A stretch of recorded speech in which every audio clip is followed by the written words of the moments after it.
The most disturbing evidence is rarely dramatic. Sometimes it is a sentence in an old account, a skeleton placed where it should not be, or a doorway sealed for reasons no surviving record remembers. Individually, these details seem almost insignificant. Together, they form shadows around events we can no longer reconstruct. Tonight, we enter that uncertain territory not to invent answers, but to confront the questions the evidence refuses to surrender. At first glance, Tel Beersheba seems almost too restrained to inspire a mystery. A low, archaeological mound rises from the dry landscape of the northern Negev, its pale stones exposed beneath a severe sky. Yet, this modest hill preserves the remains of a remarkably organized Iron Age city. Planned streets, defensive walls, storehouses, administrative buildings, drainage channels, and, most intriguingly, an elaborate system designed to secure the one thing no settlement here could afford to lose: water. The settlement has a much older history. Archaeological remains reach back to the 4th millennium BC, but the mound was later abandoned for roughly 2,000 years before being resettled during the early Iron Age. The principal city visible today was established around the 9th century BC, and rebuilt several times before its violent destruction near the end of the 8th century BC. That destruction is one of the first details that changes the character of the site. The final city did not simply fade from view. Archaeologists found evidence of intense burning associated with its destruction during the Assyrian campaigns. What happened inside those walls during those final moments is less certain. Were people able to escape? Were valuables removed before the city fell? Did the inhabitants understand what was coming, or did the catastrophe arrive with little warning? The ruins cannot answer. But perhaps the most compelling feature lies beneath them. Beersheba possessed a sophisticated arrangement for collecting and storing water. A deep well outside the city reached approximately 69 meters below the surface, while inside the settlement another system gathered floodwater and directed it into an underground reservoir. The internal installation included channels, a shaft, stairs, and a subterranean chamber capable of preserving water when access to outside sources might have been impossible. In a place where water determined survival, such engineering was more than convenience. It was strategy.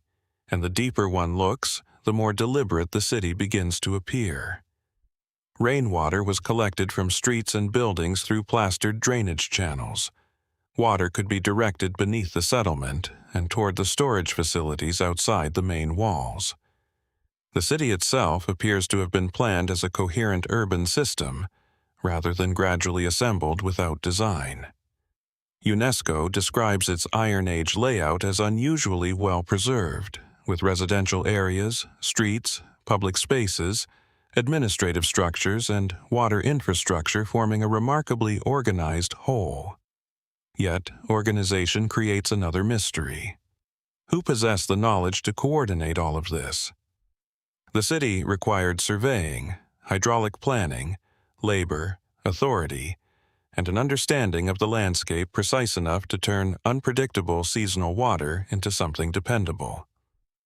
The conventional explanation is straightforward. A centralized Iron Age administration created the system to support a growing settlement and protect it during periods of scarcity or conflict. That explanation is convincing. But archaeology often becomes most interesting where certainty ends. The biblical traditions associated with Beersheba give the place an older and more layered identity, connecting it with ancestral journeys, wells, territorial boundaries, and encounters preserved in religious tradition.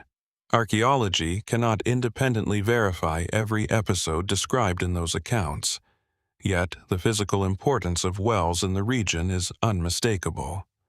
Water was not merely infrastructure. It shaped movement, settlement, power, and memory. And then there is the underground reservoir. Descending into such a structure today means entering a space created for people who lived more than 2,000 years ago, a place deliberately hidden beneath the city. The walls once held water gathered from the surrounding landscape. Footsteps once descended those stairs for reasons that were practical, urgent, perhaps even desperate. What conversations took place there? Who designed the system? And when the city finally burned, did anyone descend into that darkness for the last time? The stones provide fragments. The engineering provides clues. The historical record provides possibilities.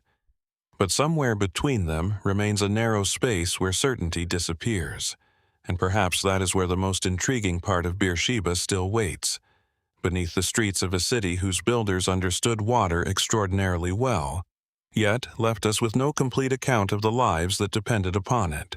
The sea is the first thing that commands attention at Tintagel. On the northern coast of Cornwall, dark cliffs rise sharply from the Atlantic, their surfaces weathered by wind and salt. A narrow bridge now crosses the chasm between the mainland and the island, but the medieval ruins scattered across those heights suggest something far more formidable. Walls exposed to the ocean, uneven foundations, stone steps cut into the rock, and fragments of a settlement that once occupied one of the most dramatic positions imaginable. Yet Tintagel's greatest mystery is not simply what happened here. It is why this particular headland became so important. Long before the medieval castle took shape, people were already using the site. Archaeological excavations have uncovered evidence of occupation dating back to the Roman period, including fragments of imported Mediterranean pottery. During the 5th and 6th centuries A.D., Tintagel appears to have developed into a substantial high-status settlement connected to long-distance trade. Amphorae and fine ceramics indicate that goods reached this remote Cornish promontory from places far beyond Britain. That discovery quietly changes the image of Tintagel. This was not simply an isolated fortress clinging to the edge of Britain. At some point during the centuries following Roman rule, the headland seems to have become a place where political power, commerce, and prestige converged, and then literature entered the picture. Geoffrey of Monmouth's 12th century Historia Regum Britannia transformed Tintagel into the legendary birthplace of King Arthur. According to the story, Arthur was conceived here after Uther Pendragon, disguised through magic as Gorloy, Duke of Cornwall, entered the castle and approached Gorloy's wife, Igraine. The account is medieval literature, not contemporary testimony. Yet, the association proved extraordinarily powerful. By the time Richard, Earl of Cornwall, began constructing a castle at Tintagel in the 13th century, the site already carried an Arthurian reputation. The medieval fortress therefore appears to have been built not merely for military purposes, but within a landscape already saturated with memory and legend. English heritage notes that Richard's castle was constructed between 1233 and 1239, deliberately placing royal authority within a location associated with Britain's legendary past. That decision raises an intriguing possibility. Perhaps the ruins tell us less about Arthur than they do about the extraordinary power of a story. Why would a medieval ruler choose such an inconvenient location for a castle? The headland is spectacular, but it is hardly practical. Access is difficult. The terrain is broken. The sea surrounds much of the promontory. A conventional defensive explanation only goes so far.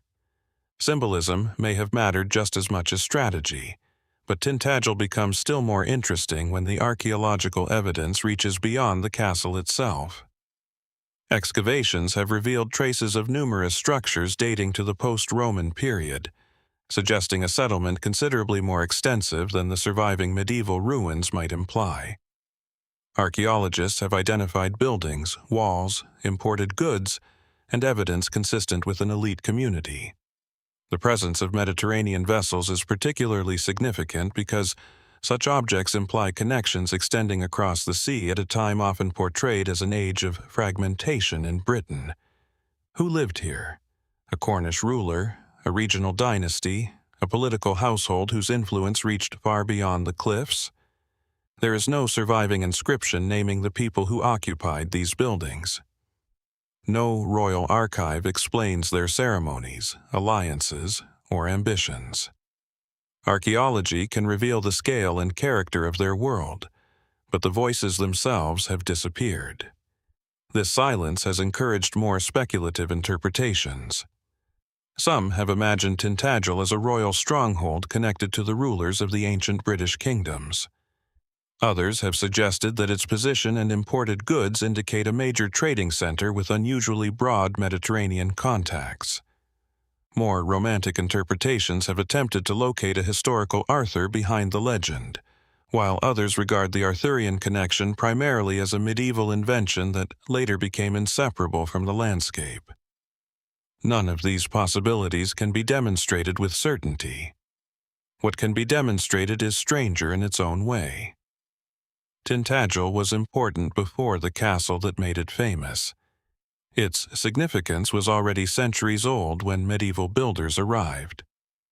Something about this headland repeatedly attracted people with the resources and authority to construct, occupy, trade, and commemorate here. Perhaps geography explains much of it. The cliffs command the coastline. The promontory is naturally dramatic.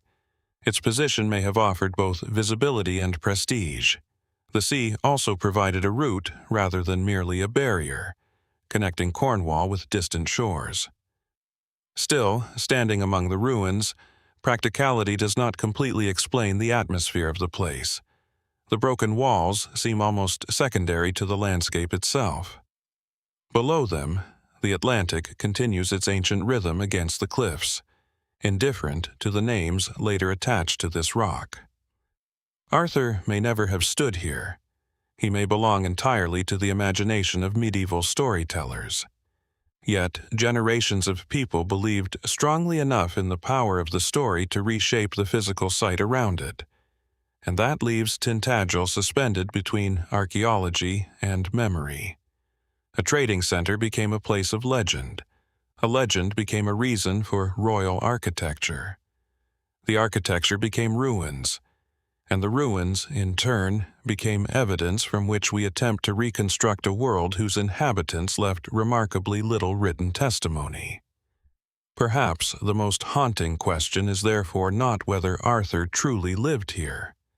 It is what the headland meant to the people who occupied it before anyone thought to give the place his name. The stones cannot tell us. The sea offers no correction. Somewhere beneath the ruined foundations may still lie another fragment capable of changing the story, and until such evidence appears, Tintagel remains a rare place where history, political memory, and legend occupy the same narrow piece of rock, each obscuring as much as it reveals. The landscape around Batujaya does not announce that it is hiding the remains of an ancient world. Northwest of modern Jakarta, the land stretches through the broad coastal plain of West Java, where rice fields, waterways, palms, and humid air create an environment seemingly designed for cultivation rather than monumental architecture. Yet, scattered across this landscape are the remains of one of Southeast Asia's most remarkable archaeological complexes. Dozens of ancient structures rising only slightly above the surrounding fields, their weathered brick surfaces carrying traces of a civilization whose story is still being reconstructed. At Batujaya, the first surprise is not their size. It is their age.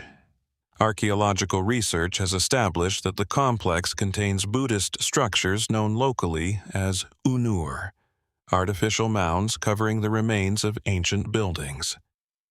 Among the most important are Segaran 5 and Segaran 9, whose surviving brick architecture reveals a sophisticated construction tradition adapted to the wet coastal environment. Excavations and scientific dating indicate that activity at Batujaya began remarkably early, with occupation and construction generally associated with the first centuries AD and continuing for several centuries afterward.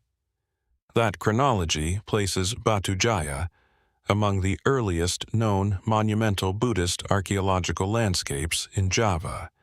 But the story is more complicated than simply discovering an old temple. The structures were built in a region that is exceptionally vulnerable to water. The coastal plain is flat, low-lying, and crossed by rivers and channels. Ancient builders, therefore, faced a difficult architectural problem. How could substantial brick monuments survive in ground that was never particularly stable? Their answer appears to have been adaptation. The temples were constructed on elevated platforms, using enormous quantities of brick and carefully engineered foundations. Some structures were repeatedly modified or rebuilt. Rather than imposing a monumental design blindly upon the landscape, their builders seem to have understood its weaknesses and worked with them. Even so, why build such a complex here? The most conventional explanation points toward trade and political change. Java occupied an important position within maritime networks connecting South Asia and Southeast Asia. The appearance of Buddhist architecture at Batujaya suggests that religious ideas, artistic practices, and perhaps specialist knowledge traveled alongside merchants and political elites.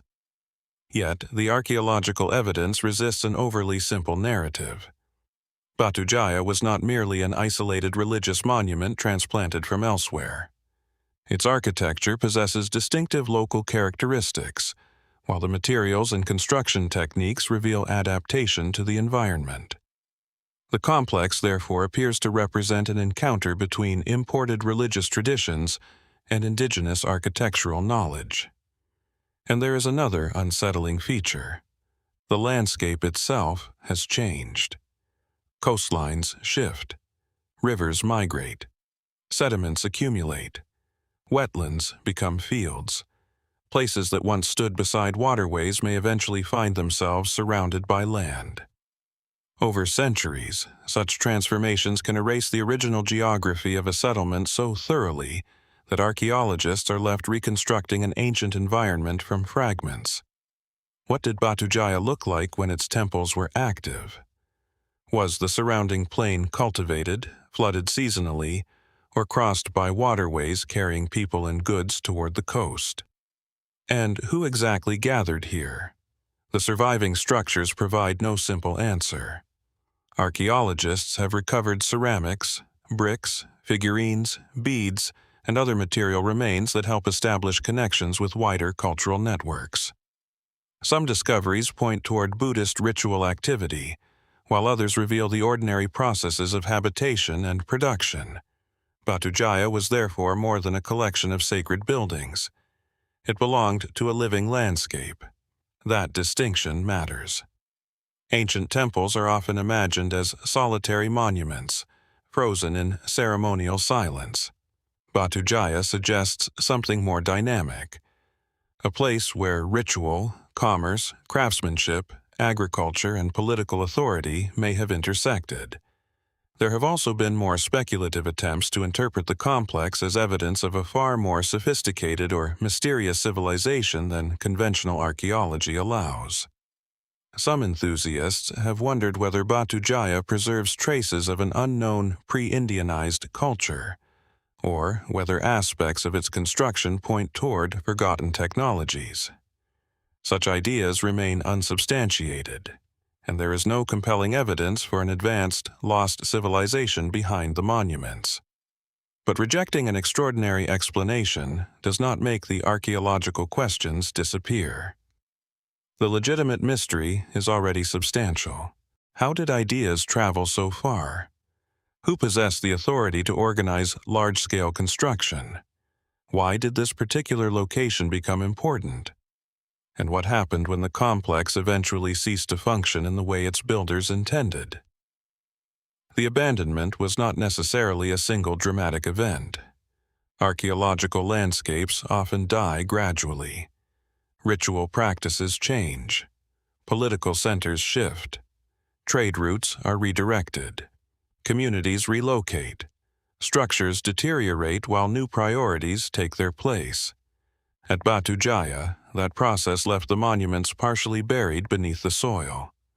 For centuries, the ancient architecture existed almost as a hidden layer beneath the agricultural landscape, close enough to the modern world to be overlooked, yet distant enough in time to become difficult to interpret. The temples were not completely erased. They simply ceased to belong to the visible world. And perhaps that is what makes Batujaya so compelling. There is no need to invent a supernatural explanation for the silence surrounding it. The mystery comes from something quieter. An early Buddhist landscape flourished in a humid corner of Java, participated in networks extending across the seas, developed architectural solutions suited to difficult terrain, and then gradually slipped beyond historical memory. Today, the bricks remain. They preserve fingerprints of construction, traces of ritual, fragments of commerce, and the outlines of decisions made by people whose names have vanished. Yet, beneath the green fields, other structures may still wait in the earth. Perhaps nothing dramatic. Perhaps simply another piece of evidence capable of changing our understanding of how this ancient world first took shape. Batujaya has already forced archaeologists to reconsider the age and character of early monumental culture in Java. The question now is how much of that forgotten landscape still lies beneath the soil, waiting for the next excavation to give it a voice. The silence around Urkesh has a particular weight. At Tel Mozan, in the broad plains of northeastern Syria, the earth rises into an unassuming mound beneath an immense sky. Nothing about its present appearance suggests that this hill once belonged to one of the earliest known Hurrian kingdoms. Yet, beneath the accumulated soil lies the architecture of a city that may have been flourishing as early as the 4th millennium BC, a place of temples, palaces, walls, rituals, and royal authority whose memory almost vanished before archaeology began piecing it together. The name Urkesh is ancient, but for centuries it existed primarily in texts and the fragments of later historical knowledge. Its physical location was uncertain until archaeological work at Tel Mozan established the identification. What emerged was remarkable. An urban center associated strongly with the Hurrians, a population whose culture would later become important across northern Mesopotamia, yet whose earlier history remains comparatively elusive. Urkesh was not simply old. It belonged to a world whose political and religious structures were already becoming extraordinarily complex. By the middle of the 3rd millennium BC, the settlement covered roughly 130 hectares and was enclosed by a city wall. At its heart rose the high mound, dominated by a monumental temple terrace. The scale suggests a city capable of mobilizing considerable labor and resources, while its position within the northern Mesopotamian landscape placed it near routes linking the plains with the highlands to the north. Copper and other resources moving through these regions may have helped sustain its wealth and influence. But the most unsettling discovery lies below the ceremonial world. Beneath the palace area, archaeologists uncovered an unusual subterranean installation known as the Abbey. It is a deep, stone-lined shaft associated with Hurrian ritual practices. Within it were traces interpreted as ritual installations, including circles arranged at different levels.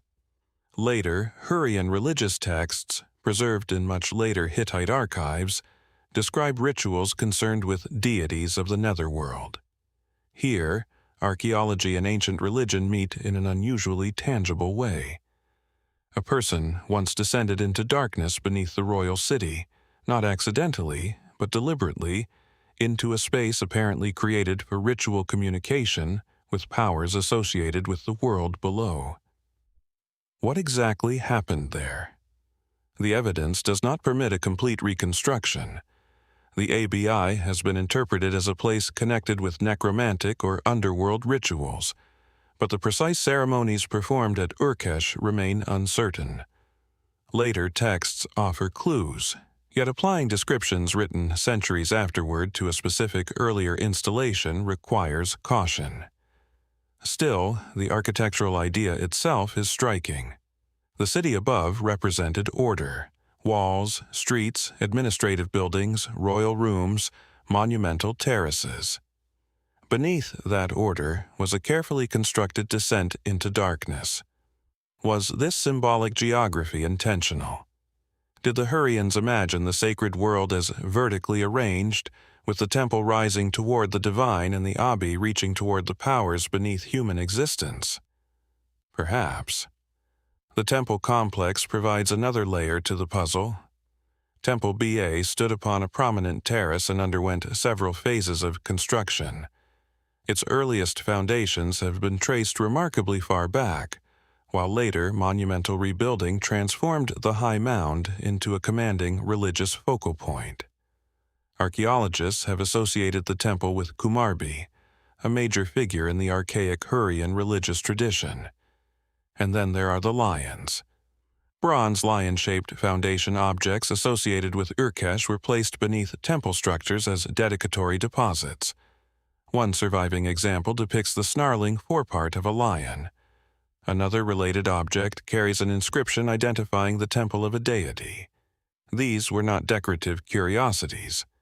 They belonged to a ritual practice in which objects were deliberately buried within architecture, hidden from ordinary sight. The idea is almost poetic. A city could conceal messages beneath its own foundations. Perhaps the builders believed that what was hidden underground remained under divine protection. Perhaps the deposits marked a covenant between ruler, temple, and deity. Or perhaps they carried meanings that cannot now be recovered because the language of the ritual has disappeared. Urkesh also produced royal inscriptions. Among its rulers was Tisha Tal, whose name survives on objects associated with the city. The rulers carried the Hurrian title Endun, apparently distinctive to Urkesh. Yet there is no neat royal chronicle preserving their reigns one after another. Instead, the political history emerges through inscriptions, seals, architectural phases, and scattered references. That fragmented record has encouraged larger speculation. Could Urkesh have been even more culturally influential than the surviving evidence suggests? Was it an early center from which aspects of Hurrian religious thought spread into neighboring regions? Did its rulers possess political networks extending deep into the northern highlands? The archaeological evidence supports a significant regional role, but the boundaries of its power remain difficult to define. What is certain is that Urkesh survived profound political changes. During the Akkadian period, its rulers maintained a distinctive position rather than simply disappearing beneath imperial expansion. Later, the urban settlement contracted. By the 2nd millennium BC, its character had changed dramatically. Eventually, habitation dwindled and the city faded from prominence. Yet even disappearance is not straightforward. Cities rarely vanish in a single moment. Buildings are abandoned, reused, dismantled, buried, and built over. Memory becomes detached from architecture. A place that once carried political importance can become little more than a geographical name, or lose even that. Urkesh endured in another form. Its ruins became a mound. Its palace became layers of earth. Its sacred spaces became invisible. And the rituals once performed in its deepest chambers became incomprehensible fragments, preserved only through archaeology and the distant echoes of later texts. Perhaps the most intriguing possibility is not that Urkesh conceals some spectacular secret, but that the ordinary explanation remains incomplete. Somewhere beneath Tel Mozan may still lie the evidence needed to understand how an early Hurrian kingdom organized itself, worshipped its gods, and imagined the boundary between the living world and the realm beneath it. The mound gives no answer yet. It simply rises above the plain, carrying within it a city that once knew exactly what its hidden spaces meant, and leaving us to wonder how much of that meaning is still sealed beneath the soil. The landscape around Bampur seems almost reluctant to reveal its history. In southeastern Iran, near the western edge of the Makran region, the land opens into an austere expanse of dry mountains, gravel plains, and seasonal waterways. Among these surroundings rises a low archaeological mound known as Bampur, modest in appearance yet extraordinarily important for understanding the ancient cultures that once occupied the Iranian plateau and its southern approaches. There are no towering monuments here to announce what happened. Instead, there are layers of earth, broken pottery, mud brick walls, and objects whose meanings must be reconstructed piece by piece. Bampur became famous through archaeological investigations that revealed a long sequence of occupation, particularly during the 3rd and early 2nd millennia BC. The site is closely associated with what archaeologists call the Bampur culture, a prehistoric cultural tradition whose influence and connections extended across southeastern Iran and toward regions of the Indus world and the Gulf. And that is where the story becomes considerably more intriguing. Bampur was never an isolated pocket of settlement. Its position placed it near routes connecting the Iranian interior with the Makran coast, the Arabian Sea, and territories farther east. Archaeological discoveries include distinctive pottery and other materials that demonstrate cultural contacts extending well beyond the immediate region. Similarities with artifacts found in southeastern Iran, Baluchistan, and the Indus sphere have led researchers to consider Bampur part of a wider network of exchange. But what moved along those routes? Objects, certainly. Ideas, almost certainly. People, perhaps. The difficulty is that prehistoric trade leaves an uneven record. A vessel can travel hundreds of kilometers, but the hands that carried it disappear. A style can appear in 2 distant regions without revealing whether it was copied, exchanged, inherited, or brought by migrants. Bampur therefore presents an ancient question in its purest form. How connected was the ancient world before written history began recording those connections? Excavations at Bampur identified multiple architectural phases, with mud brick structures repeatedly constructed and modified over time. The settlement was not a single frozen moment, but a sequence of communities occupying, transforming, and eventually abandoning the same place. That distinction matters. Archaeological sites often tempt us to imagine a vanished civilization as one continuous culture. Bampur resists that simplicity. Different phases reveal changes in ceramics, architecture, and material practices, suggesting that the people living there did not remain culturally unchanged. At some point, something shifted. The settlement declined and was eventually abandoned, although the precise circumstances remain difficult to reconstruct. Was it environmental pressure? A transformation in regional trade? Political instability? Movement of populations toward more favorable locations? There is no final document waiting to settle the matter. The absence of writing makes every interpretation provisional. Among the most fascinating discoveries are the pottery traditions. Some vessels display forms and decorative patterns that can be compared with material from neighboring regions, while other objects appear more locally distinctive. To archaeologists, these variations are clues to changing networks of interaction. To the imagination, they raise another possibility. Could Bampur have been more than a peripheral settlement? Some interpretations have imagined it as an important intermediary between the Iranian plateau and the Indus region, perhaps participating in a chain of exchange that connected distant communities long before the great empires of later antiquity. More speculative ideas have occasionally gone further, proposing direct movements of populations or an unidentified civilization linking southeastern Iran with distant cultures. The evidence does not justify such sweeping conclusions. Yet the legitimate mystery is compelling enough without them. Why do cultural similarities appear across enormous distances?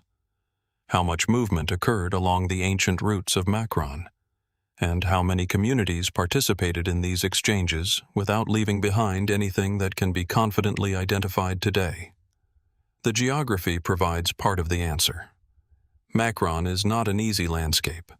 Mountains approach the coast, rainfall is limited, and permanent agricultural possibilities are unevenly distributed. Ancient settlements had to understand seasonal water and make strategic use of whatever fertile pockets were available. Bampur's existence in such an environment suggests adaptation rather than accidental occupation. But adaptation can also create vulnerability. A community dependent upon particular water sources or regional exchange networks may prosper for generations and then become difficult to sustain when those conditions change. A route shifts. A watercourse alters its course. A distant trading partner disappears. A new center attracts the population elsewhere. The settlement can become unnecessary without ever being violently destroyed. That possibility makes the silence at Bampur especially difficult to interpret. There is no single spectacular catastrophe to explain the disappearance.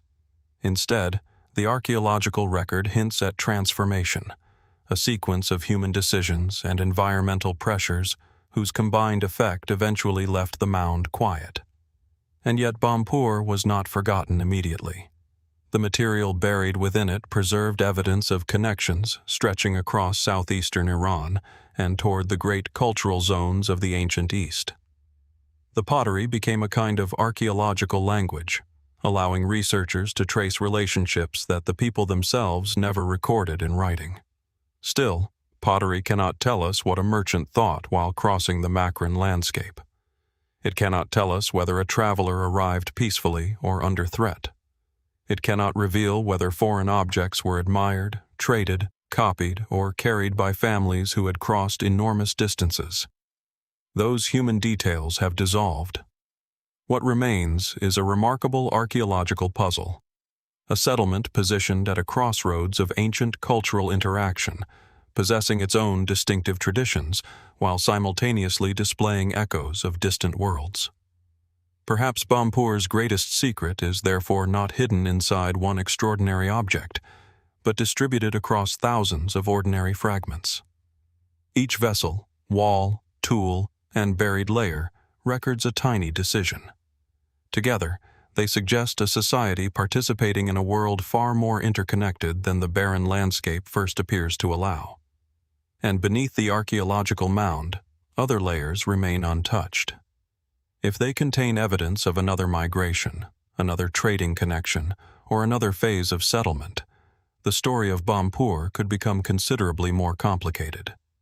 For now, the ancient crossroads remains quiet. The people who once crossed it are gone, their languages uncertain, their journeys unrecorded, and somewhere beneath the dry earth may still lie the missing fragment that explains where they came from, where they went, and why this particular place mattered to them at all. After the distant worlds hinted at by Bampur, the mystery takes on a different form. There are no trading routes to trace here, no fragments pointing toward distant kingdoms. Instead, there is a single enormous shape rising from the English landscape, so carefully constructed that its very presence seems to demand an explanation. Silbury Hill stands near the ancient ceremonial landscape of Avebury in Wiltshire, a vast artificial mound of chalk and earth rising roughly 30 meters above the surrounding plain. Covered in grass today, it can appear almost natural from a distance. Up close, its geometry becomes unmistakable. This is not a hill that happened to exist. Someone built it, and they built it on a scale that remains astonishing.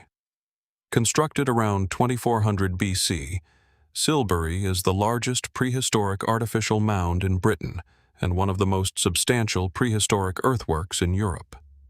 Its builders moved enormous quantities of chalk, soil, and stone, using technologies that appear remarkably simple beside the finished monument. There are no surviving written records explaining the purpose of the work. No inscription names the people who ordered it. No ancient account tells us what happened when the mound was finally completed.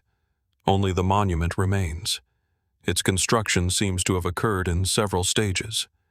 Archaeological investigation has revealed successive layers of chalk and other material, with the mound gradually enlarged until it reached its extraordinary final dimensions. Some evidence suggests that the builders repeatedly altered the structure as they worked, perhaps responding to changing ideas about its form or purpose. That possibility is important. Silbury was not necessarily the product of a single blueprint executed without interruption. It may have evolved through generations, with each stage adding not only material, but meaning. Why would a prehistoric community invest so much labor in an artificial mountain? The simplest explanation is also the hardest to prove. Silbury may have been a ceremonial monument, a place whose importance lay precisely in its visibility and monumental presence. Its position within the Avebury landscape is significant. Nearby stand the Avebury stone circles, West Kennet Long Barrow, the sanctuary, and other prehistoric monuments. Together they form one of the most extraordinary ceremonial landscapes surviving from Neolithic and early Bronze Age Britain. Silbury therefore makes more sense as part of a larger composition. But what role did it play? Unlike a burial mound, Silbury does not appear to contain a conventional central burial. Unlike a settlement, it contains no obvious evidence that people lived upon its summit. Unlike a fortress, its enormous size offers little practical defensive advantage. It seems to have been built for something less tangible: visibility, movement, ritual, memory. Perhaps the mound transformed the surrounding landscape itself. Approaching it from a distance, a person would have seen an artificial elevation where none had existed before. The monument altered the horizon, becoming a permanent reference point for people traveling through the valley. And perhaps that was precisely the intention. Yet archaeology has repeatedly complicated the story. Investigations have uncovered a series of deposits within the mound, including animal remains, worked stone, and other material. These discoveries suggest that construction was accompanied by deliberate acts of deposition. Something was being placed within the structure as it grew. Was this ritual? A symbolic offering? A foundation ceremony repeated at different stages?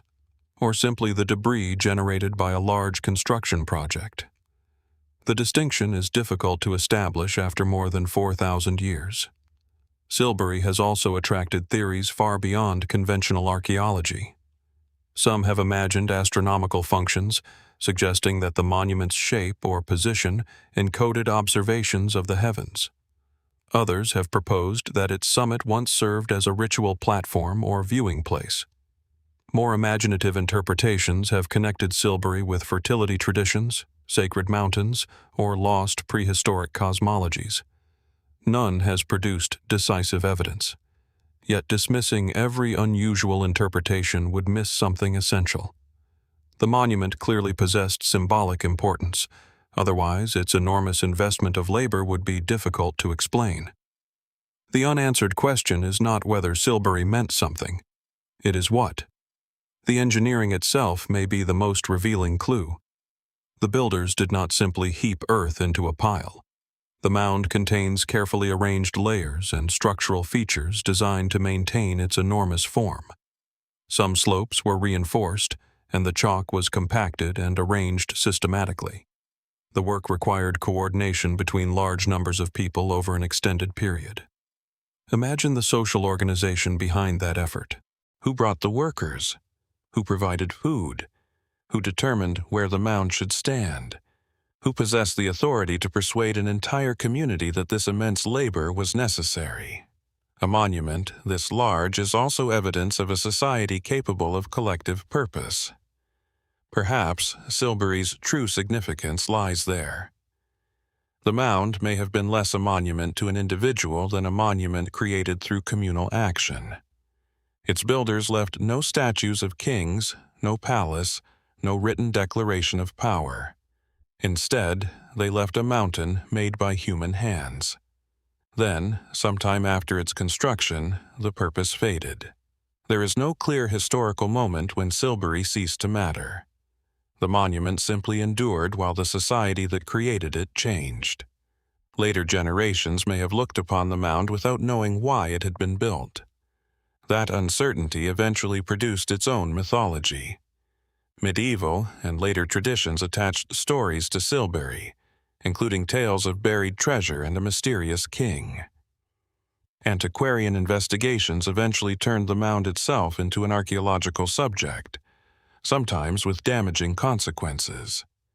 Excavations and tunnels were driven into its interior over the centuries in attempts to discover what lay within. The hill resisted. Its secrets were not easily surrendered. Modern archaeology has taught us considerably more about its construction, chronology, and relationship to the surrounding prehistoric landscape. Yet, the central question remains remarkably intact. Why create an artificial mountain here, at this particular moment, with such extraordinary expenditure of labor? Perhaps the answer was religious, perhaps social, perhaps political. Perhaps all three were inseparable to the people who built it. Silbury stands today with an almost unsettling simplicity.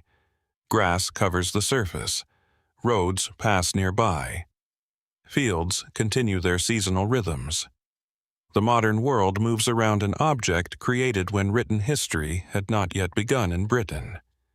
But beneath that quiet exterior are hundreds of thousands of tons of carefully arranged material, each layer representing human effort now impossible to measure.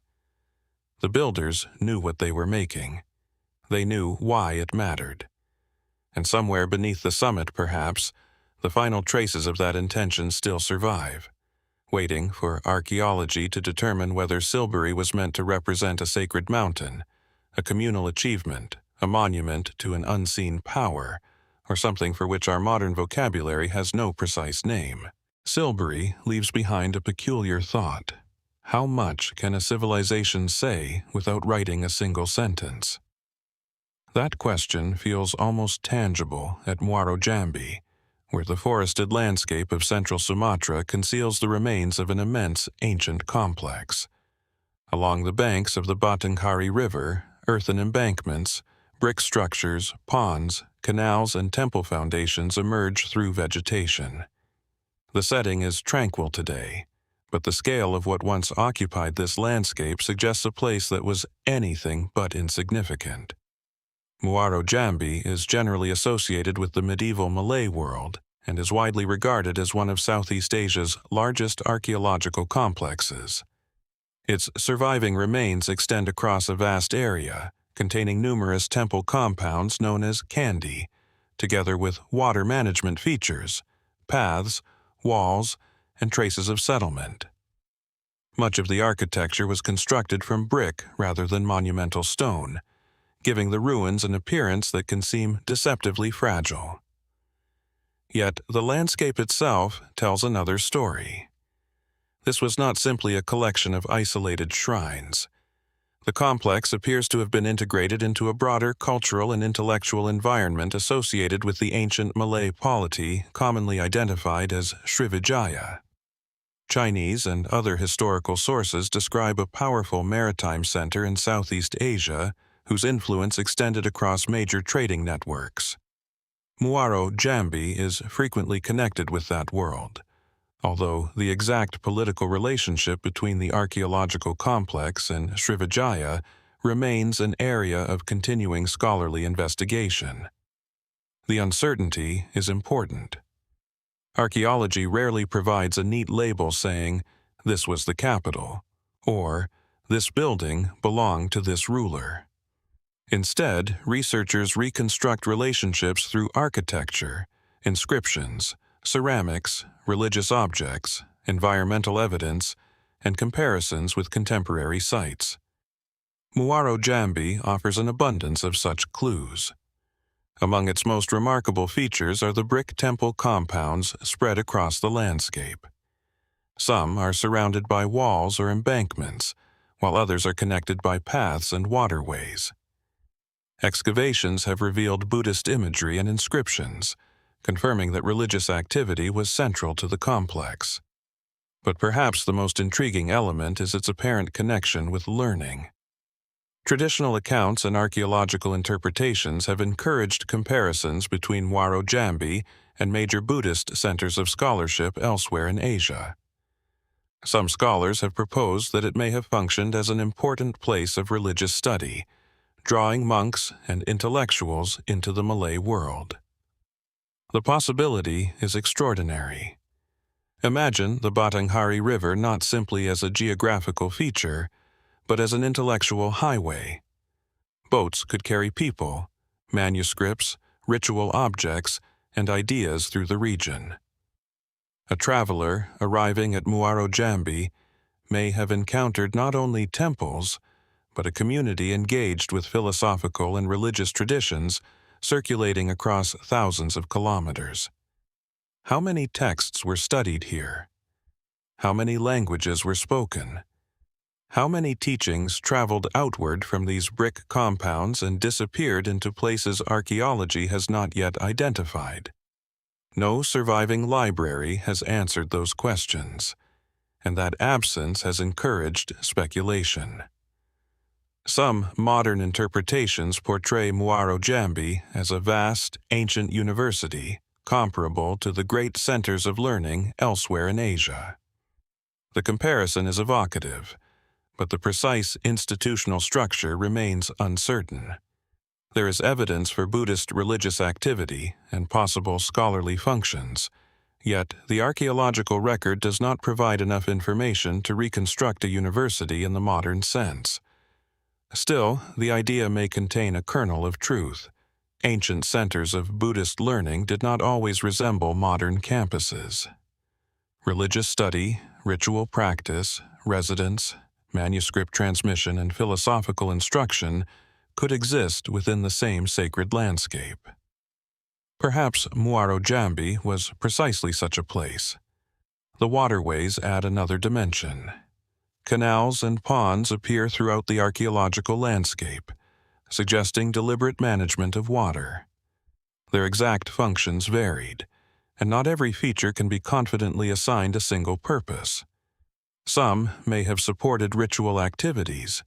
Others may have helped regulate movement, drainage, or the surrounding environment. But the larger pattern is difficult to ignore. The builders were shaping more than individual buildings. They were organizing an entire landscape.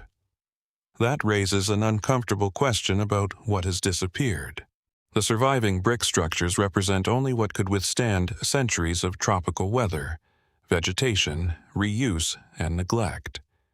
Wooden buildings, roofs, bridges, manuscripts, textiles, and countless everyday objects may have vanished almost completely.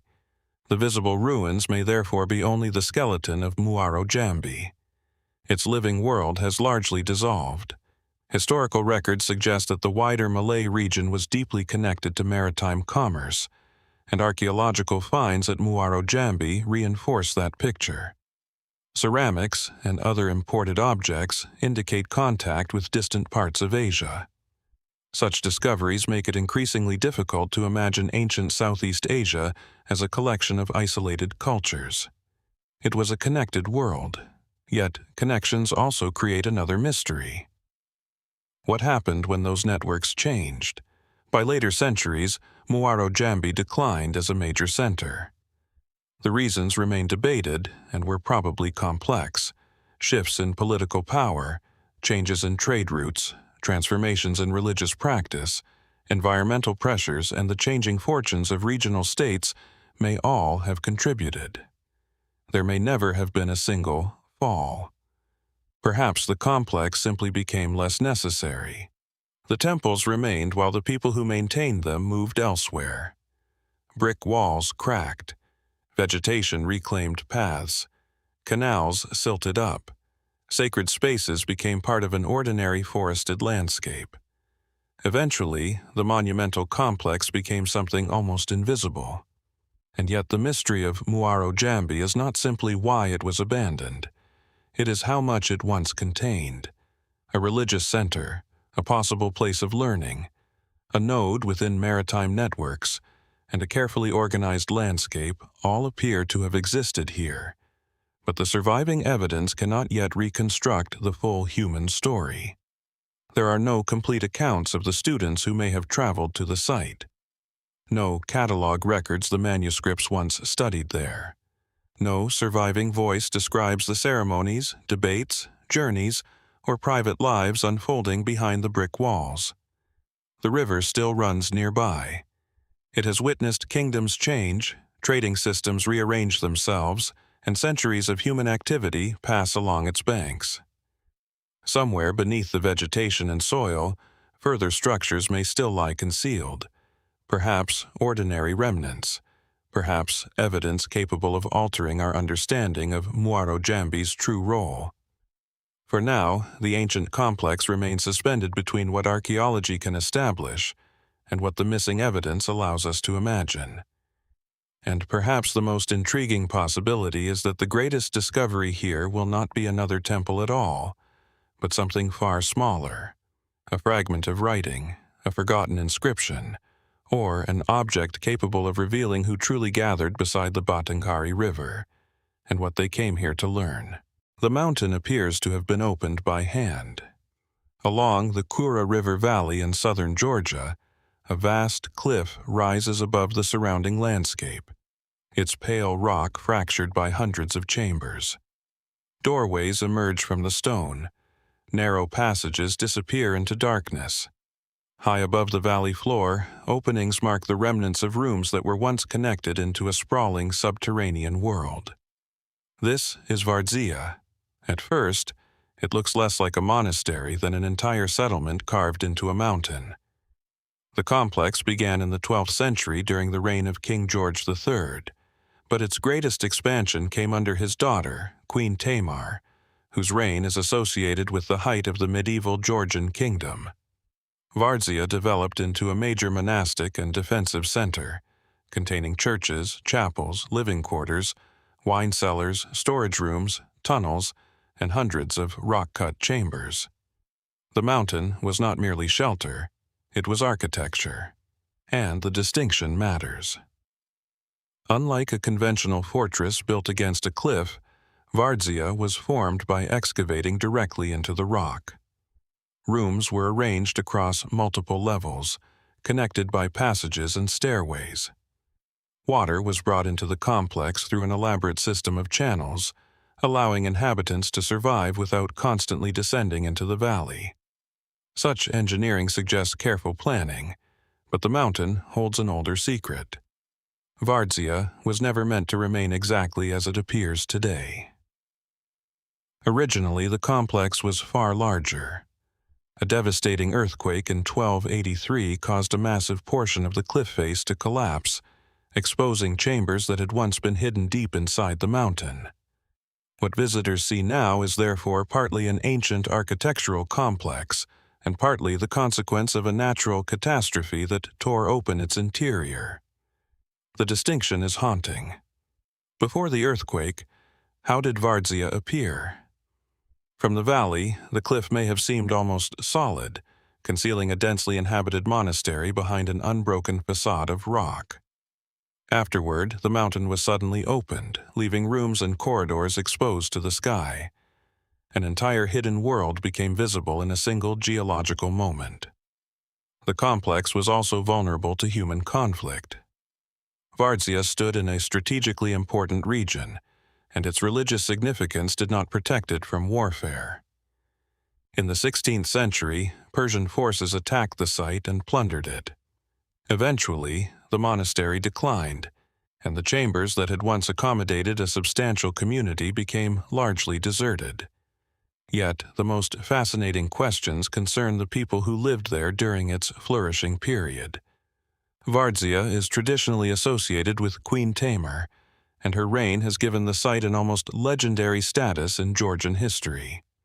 A large rock-cut church of the Dormition stands at its center, its interior decorated with important medieval frescoes, including representations of Tamar and her father, George III. The paintings provide something archaeology rarely offers: faces. For a moment, the anonymous inhabitants of the mountain become visible. Yet, even these images do not tell us how the complex functioned on an ordinary day. How many monks lived here? How were food and supplies distributed? How did people navigate hundreds of chambers?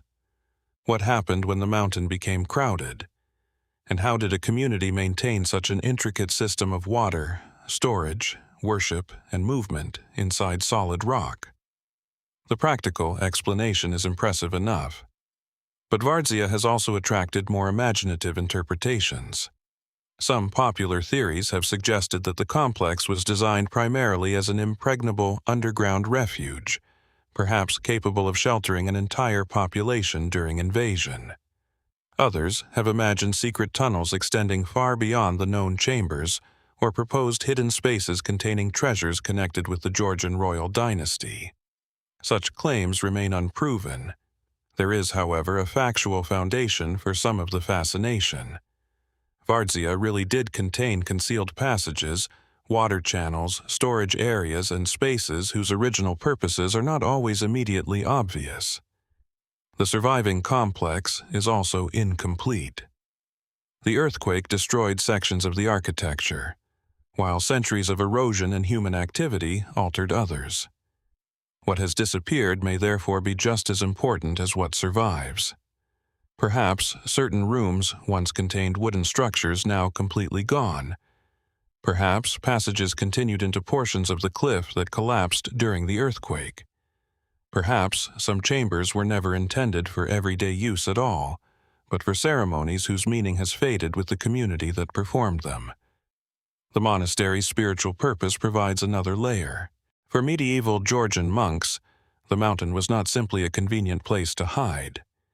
The isolation, elevation, darkness, and physical separation from the ordinary world could reinforce a life devoted to prayer and contemplation. The architecture itself created a spiritual geography. Light entered through narrow openings. Stone surrounded the inhabitants. The outside world remained visible, yet distant. One could imagine how powerful that environment must have been during the height of the monastery. Bells or prayers echoing through rock-cut chambers, footsteps passing along narrow corridors, lamps illuminating frescoes against dark stone. And then, centuries later, silence. The contrast is difficult to ignore. Vardzia survived the earthquake, warfare, abandonment, and the slow erosion of memory. What remains today is only part of the original complex, but even this fragment reveals an extraordinary achievement. It also leaves an unusual archaeological problem. When a building is destroyed, its ruins generally tell us how it once stood. At Vardzia, destruction became part of the architecture itself. The collapsed cliff has transformed the original structure, making reconstruction dependent upon fragments scattered across exposed rock. The mountain has become both evidence and obstruction. Every visible chamber tells us something. Every missing chamber raises another question. And somewhere beyond the accessible passages may still be traces of spaces whose existence has not yet been fully understood, not necessarily hidden treasure or legendary secrets, but the quieter evidence of how medieval people organized an entire community inside a mountain. Perhaps that is Vardzia's most enduring mystery. The monks carved their world into stone, believing it could endure. The earthquake proved otherwise.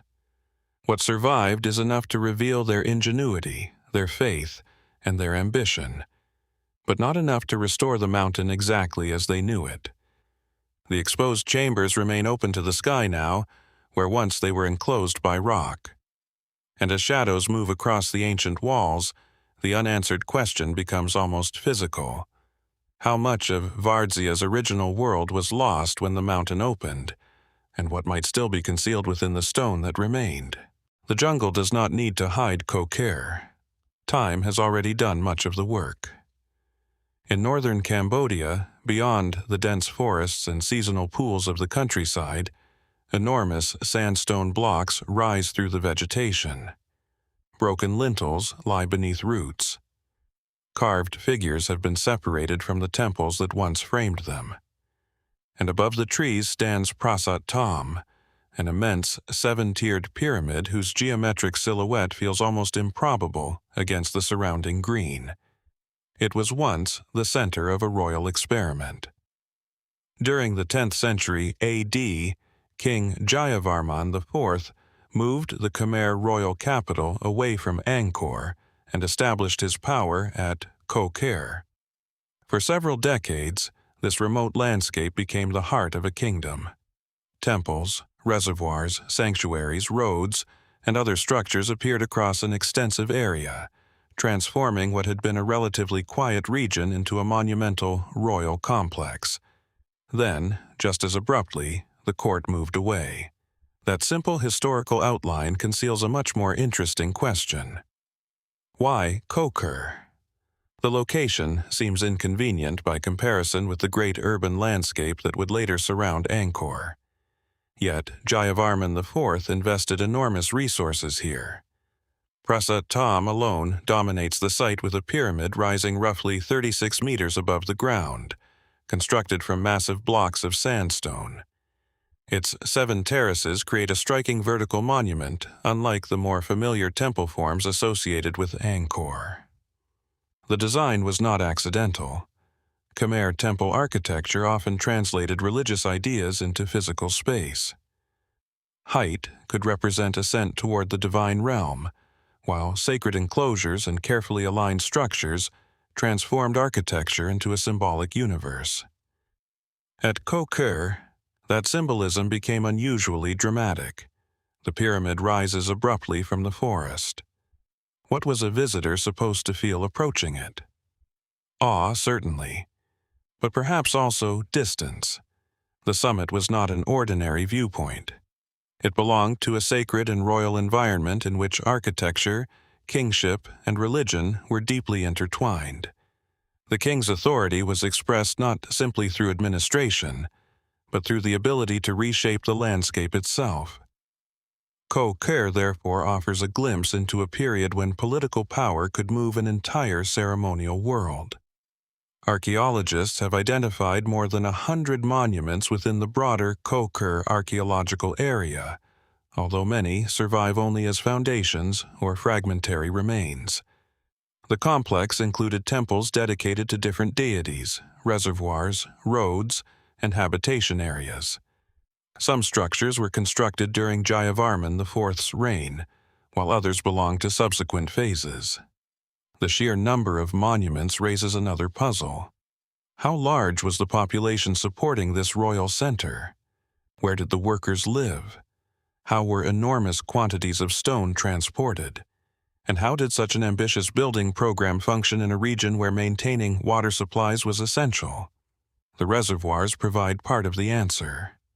Water management was fundamental to Khmer urbanism, and Koh Ker possessed large hydraulic features intended to support the settlement and its ritual landscape. Yet, the system does not appear to have functioned exactly like the massive water networks associated with later Angkor. Perhaps Koh Ker was never intended to become permanent on the same scale. Perhaps it was designed around the needs of a particular royal court. That possibility leads directly into the mystery of its abandonment. Koh Ker's status as the royal capital lasted only a few decades. After Jayavarman IV's death, royal power eventually shifted back toward the Angkor region. The monumental center was no longer the primary seat of the Khmer court. But abandonment does not necessarily mean catastrophe. There is no compelling evidence that Koh Ker simply collapsed in a single apocalyptic event. Political succession, strategic considerations, economic priorities, and the advantages of the Angkor Plain may have contributed to the relocation. Still, the abrupt change leaves an eerie impression. Imagine the temples after the court departed. The stone remained, the reservoirs remained, the roads remained, but the political world that had justified their construction was gone. Over the centuries, vegetation gradually reclaimed the landscape. Sculptures were displaced or removed. Some monuments suffered damage, while others survived in remarkably recognizable form. Koh Ker's sculptures became particularly important to the history of Khmer art. The site is associated with a distinctive sculptural style characterized by powerful proportions and monumental forms. Several masterpieces once connected with Koh Ker are now held in museums or collections far beyond Cambodia. Their dispersal has created another layer of mystery. How many sculptures originally stood within these sanctuaries? Which pieces belong together? And what rituals took place before them? Modern archaeology can identify artistic relationships and reconstruct architectural settings, but the emotional experience of the original worshippers is much harder to recover. Then there is the pyramid itself. For generations, its purpose has invited speculation. Some popular interpretations have described it as an astronomical instrument, a cosmic diagram, or a structure containing hidden chambers and undiscovered secrets.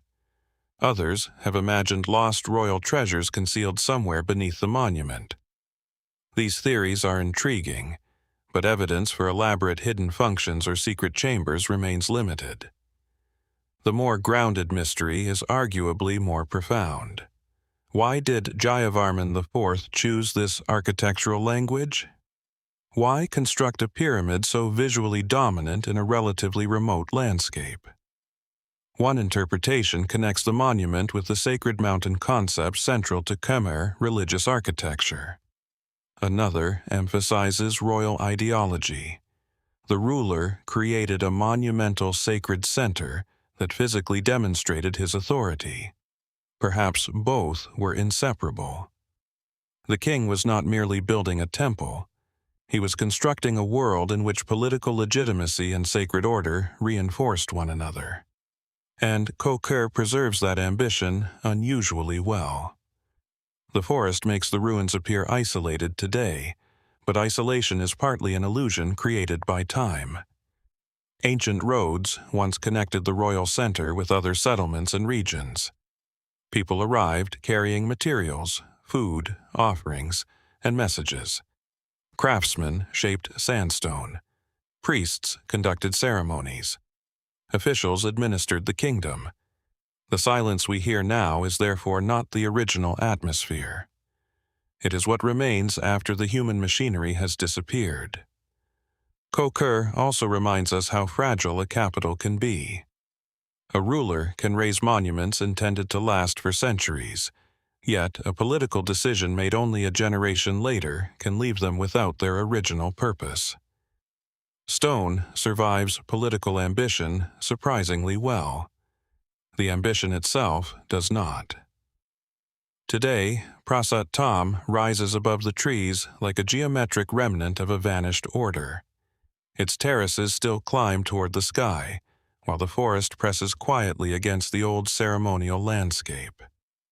Perhaps the greatest unanswered question is not why Koh Ker was abandoned, but what the city was like when it was alive, what voices filled its courtyards, what rituals animated its temples, and how the people who built this extraordinary place understood the immense pyramid at its center. The stones preserve the architecture. They do not preserve the moment. And somewhere among the foundations, reservoirs, sculptures, and unexcavated ground, there may still be evidence capable of revealing whether Koh Ker was conceived as a temporary royal stage, a sacred capital destined to endure, or something more complex that disappeared when the kingdom itself chose another horizon. After the immense pyramid of Koh Ker, where royal ambition was expressed through ascending stone, the landscape offers a very different kind of monument. No palace stands here. No inscription celebrates a ruler. Instead, high above the western Irish coast, a solitary mound rests upon a mountain, exposed to Atlantic weather, and surrounded by a landscape filled with other prehistoric monuments. Knocknarea rises above County Sligo like a natural fortress. Its summit is crowned by a vast stone cairn known as Miosgan Medb, or Queen Maeve's Cairn. From a distance, the monument can appear almost like part of the mountain itself. Closer inspection reveals something unmistakable. Thousands of stones deliberately gathered into a monumental mound, covering a structure whose original contents remain largely unknown. The cairn is generally dated to the Neolithic period, roughly around 3000 BC, although its precise chronology and construction sequence remain subjects of archaeological investigation. It is one of several prehistoric monuments concentrated around the landscape of Sligo, a region where mountains, lakes, coastlines, tombs, and ceremonial sites seem to have been woven into a much larger prehistoric geography. That surrounding landscape may be the first key. Knocknarea was not an isolated monument. Nearby lie other major prehistoric sites, including the Passage Tomb complex of Carrowmore, while the distant summit of Ben Bulben dominates the northern horizon. Across this terrain, Neolithic communities constructed tombs and monuments that required substantial collective labor. The question is why? A cairn of this scale was not produced casually. Stone had to be gathered, transported, arranged, and maintained. The builders possessed no machinery capable of making the work effortless. Whatever its exact purpose, the monument represents a considerable investment of human energy. And yet the people who built it left no written explanation. No inscription tells us whose remains were placed inside. No surviving text describes the ceremonies. No contemporary account explains what the summit meant to those who stood upon it. Archaeologists generally interpret such monuments as megalithic tombs, often associated with communal burial and ritual activity. Across prehistoric Ireland, passage tombs and related monuments were places where the dead, ancestors, landscape, and seasonal cycles may have intersected. But Knocknarea complicates the picture because its central cairn has never been fully excavated. That leaves a remarkable uncertainty beneath the stones. What lies inside? The cairn has been disturbed in places over the centuries, and earlier antiquarian investigations occurred before modern archaeological standards existed. Yet, the core has not been systematically opened. There may be a burial chamber or other architectural feature beneath the enormous mass of stone, but its precise form remains uncertain. That uncertainty has allowed imagination to gather around the summit. Local tradition identifies the cairn with Queen Medb, the legendary warrior queen of Connaught described in the medieval Irish epic tradition. According to folklore, she was buried standing upright and facing north, although there is no archaeological evidence confirming that a historical Queen Medb lies beneath the monument. The legend, however, reveals something important. People continued to need a story for the mountain. When the original builders became unreachable through time, later generations attached a recognizable figure to the ancient stones.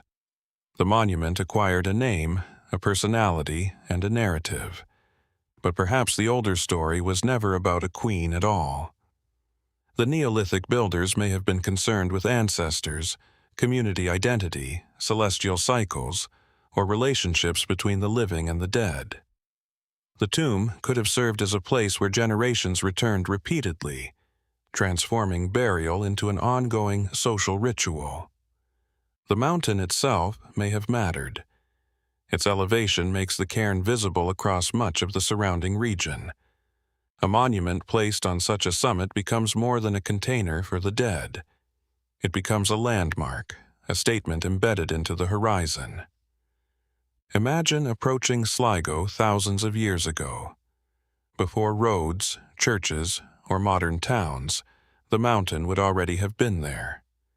And on its summit stood an artificial mound made by human hands. The effect must have been powerful. Perhaps that visibility connected distant communities. Perhaps groups gathering around the cairn were reminded that they belonged to the same ancestral landscape. Or perhaps the summit was deliberately chosen because of relationships between the mountain, the surrounding monuments, and movements of the sun. Astronomical interpretations have occasionally been proposed for Knocknarea and the wider prehistoric landscape. Such theories are attractive because several Neolithic monuments in Ireland demonstrate deliberate relationships with solar events and the changing seasons. Yet, without detailed excavation and stronger evidence, assigning a specific astronomical function to the cairn remains uncertain. The more cautious explanation may be more revealing. The builders did not necessarily separate astronomy, religion, geography, and ancestry in the way modern categories do. A mountain could be sacred because it was a mountain. A tomb could be important because the dead were part of the community. A sunrise could matter because it marked both time and ritual. The categories we use today may not fit their world. There is also the question of scale. Why construct such a conspicuous monument if its interior was meant to remain inaccessible? Perhaps the contents mattered less than the act of construction itself. The labor could have created social bonds. Hundreds of people working together to raise a monument would have transformed the community as much as the landscape. The cairn may therefore have been both tomb and testimony. Not testimony written in words, but in effort. Stone by stone, the builders left evidence that they possessed a shared purpose. And then their world changed. Centuries became millennia. Languages disappeared. Beliefs transformed. New communities occupied the landscape. The cairn remained. Eventually, folklore supplied what archaeology could not. Queen Maeve became its imagined occupant. Yet the stones themselves remain stubbornly silent. There may be a chamber beneath them. There may be burials, offerings, or structural features still preserved inside the mound. There may even be evidence that changes our understanding of how this enormous monument was conceived. Or the interior may prove unexpectedly simple. Until the archaeological evidence is revealed, the distinction between what is genuinely preserved beneath Knocknarea and what later generations imagined remains unresolved. The mountain keeps its secret unusually well. Wind moves across the cairn. The Atlantic horizon stretches beyond the surrounding hills. Far below, other prehistoric monuments remain scattered across the landscape, forming pieces of a civilization whose beliefs survive only indirectly. Perhaps the most haunting thought is that the people who built this monument once knew exactly what rested beneath it. They knew who was buried there. They knew why the stones had been gathered. They knew why this summit mattered. We have inherited the monument without inheriting the meaning. And so, Knocknarea remains poised above Sligo, not merely as a tomb from the Neolithic past, but as an unanswered message whose final sentence may still be sealed beneath thousands of stones. The earth around Ras Shamra gives little warning of what lies beneath it. Near the Mediterranean coast of modern Syria, the low mound rises gently above the surrounding plain. There are no towering pyramids here, no immense statues visible from miles away. Yet, beneath this unassuming ground once stood Ugarit, a prosperous late Bronze Age city whose ruins would eventually reveal something extraordinarily rare. Not merely the remains of a forgotten kingdom, but fragments of a civilization's literature, religion, administration, and final days preserved together in clay. The first surprise is how much these people wrote. Thousands of clay tablets were discovered at Ugarit after excavations began in the 1920s. They were written in several languages and scripts, including Akkadian and the local Ugaritic language. Among them were diplomatic documents, administrative records, letters, legal texts, religious compositions, and literary works. For archaeologists, it was almost like finding a civilization's archive frozen at the moment of collapse. Ugarit flourished during the 2nd millennium BC and reached particular prominence during the Late Bronze Age. Its position near the Mediterranean made it a natural participant in the networks connecting the Levant with Cyprus, Anatolia, Mesopotamia, and Egypt. Goods moved through its harbor. Messages crossed its streets. Merchants, diplomats, craftsmen, sailors, and officials passed through a city that was deeply embedded within the political world of its age. And yet, Ugarit's greatest contribution to our understanding of the ancient world may have come from something far less imposing than its palace. A small alphabet. The Ugaritic script used a cuneiform writing system adapted to represent the local Semitic language. Its alphabetic structure was remarkably efficient compared with the complex writing systems used elsewhere in the region. The discovery of these texts transformed scholars' understanding of the languages and religious traditions of the ancient Levant. Then came the myths. Among the tablets were literary compositions concerning deities such as Baal, the storm god, and figures including El, Anat, and Mot. These texts provide rare direct evidence for the religious imagination of a late Bronze Age society. The stories are vivid. Storms, kingship, fertility, death, conflict, divine rivalry. Yet they were not simply tales written for entertainment. They appear to have belonged to a religious world in which divine forces were intimately connected with political authority, agriculture, weather, and the survival of society itself. The texts allow us to hear something that archaeological ruins normally cannot provide. A voice. Not the voice of one individual, but the intellectual and religious vocabulary of an entire culture. And that makes Ugarit's ending particularly unsettling. Around the beginning of the 12th century BC, Ugarit was destroyed and abandoned. The destruction occurred during a period of widespread upheaval across the eastern Mediterranean, often associated with the movements and conflicts involving groups conventionally called the Sea Peoples, as well as broader disruptions affecting trade and political systems.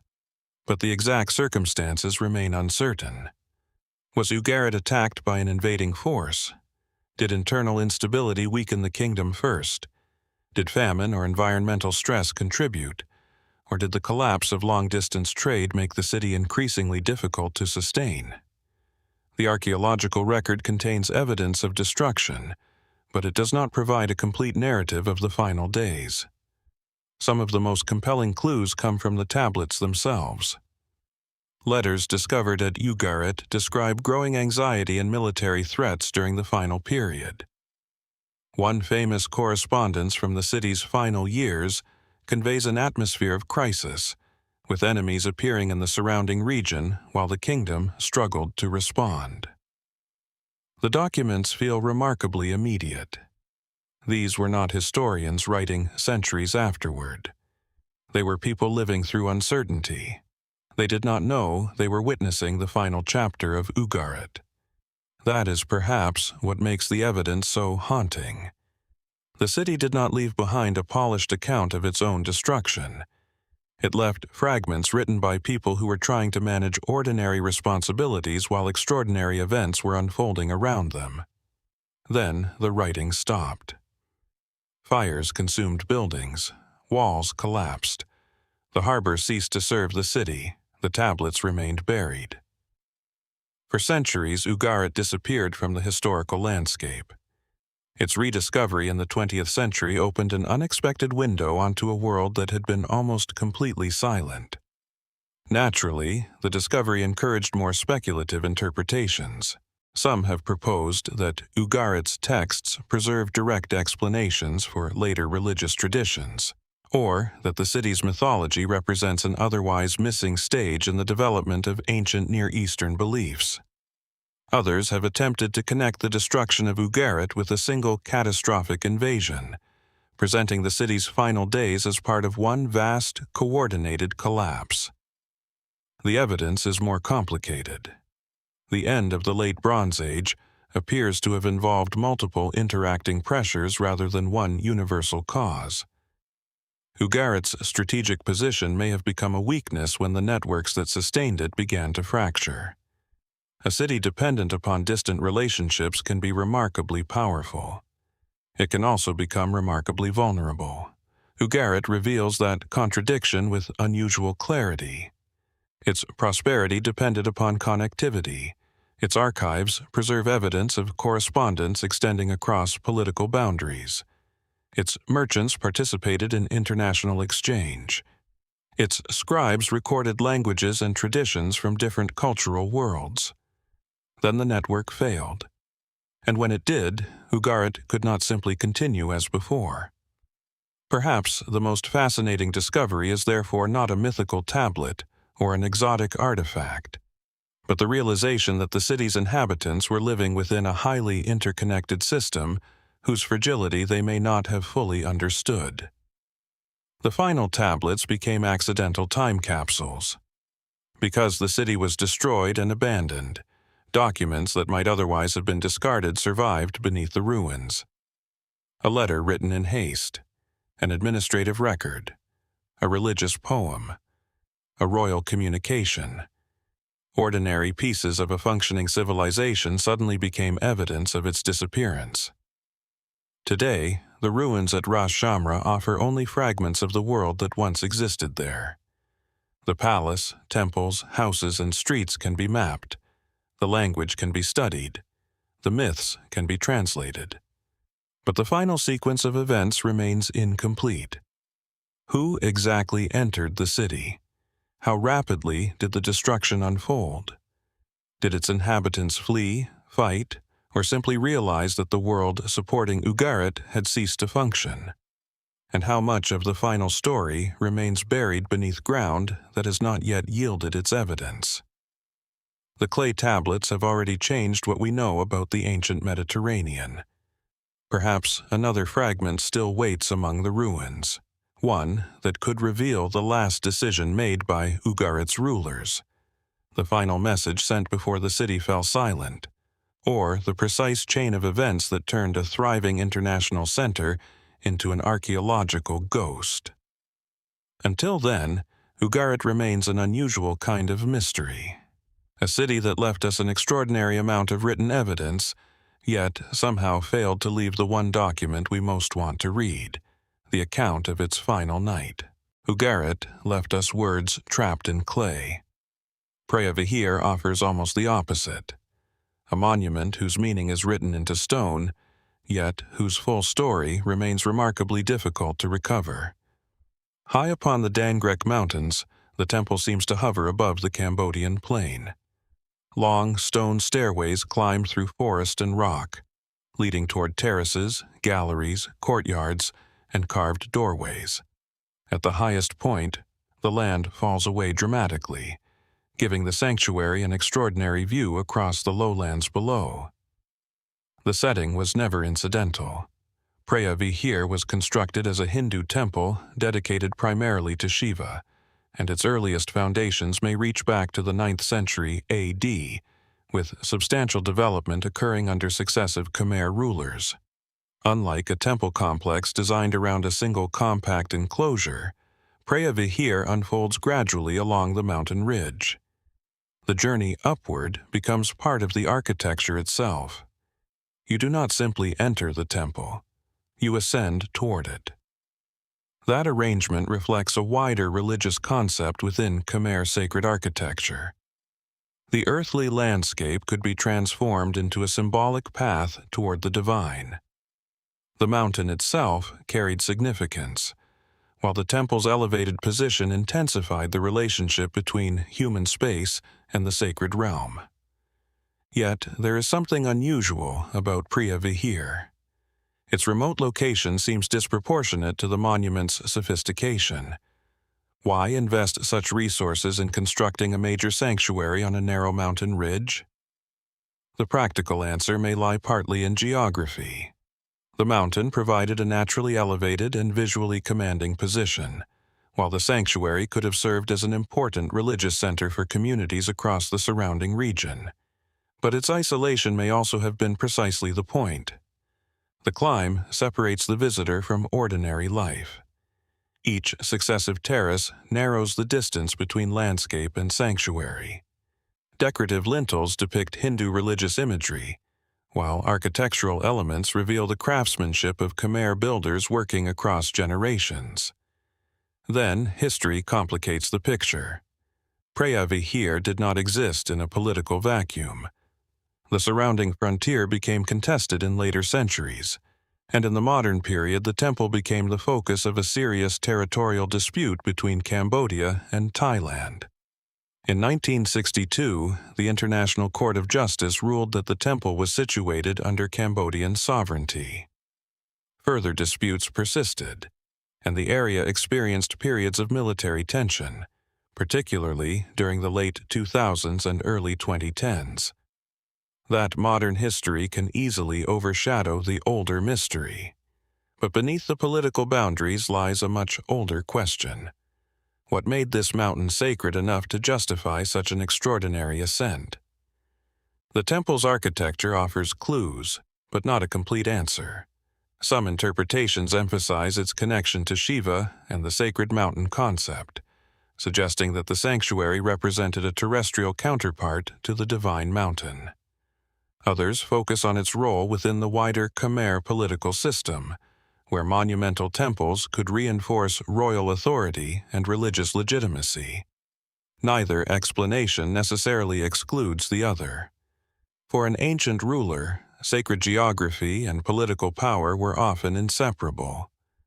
A temple could be a place of worship, a statement of kingship, and a marker of territorial influence at the same time.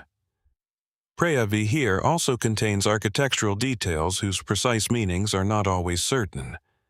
Carved scenes, guardian figures, decorative motifs, and carefully aligned structures form part of a visual language whose broad religious context is understood, while individual interpretations can remain debated.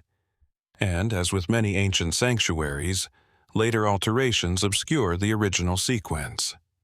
Different rulers contributed to the complex. Different generations repaired it.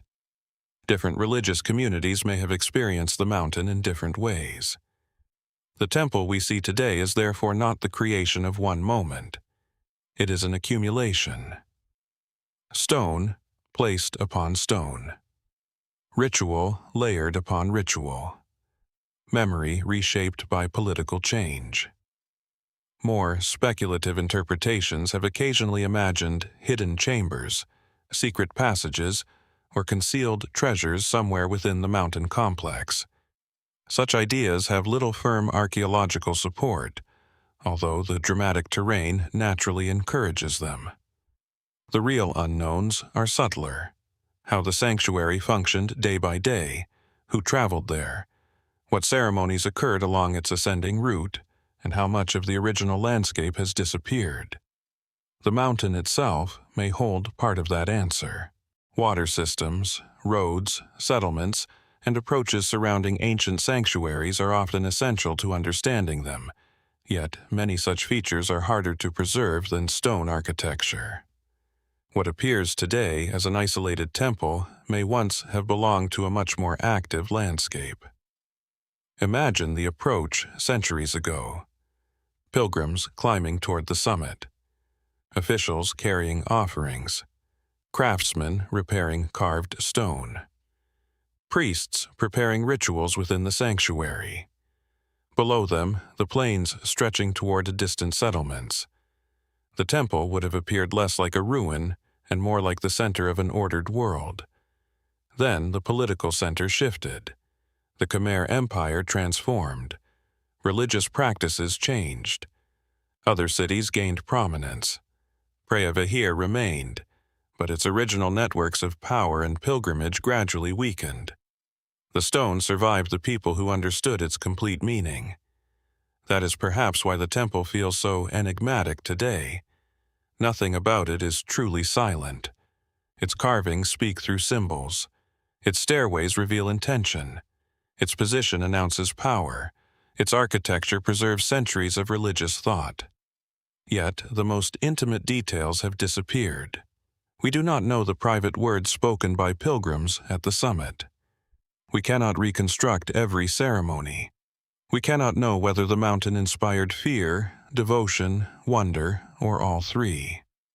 And perhaps somewhere beneath the surrounding vegetation, beneath collapsed structures and altered ground, evidence still exists that could clarify how this extraordinary sanctuary functioned.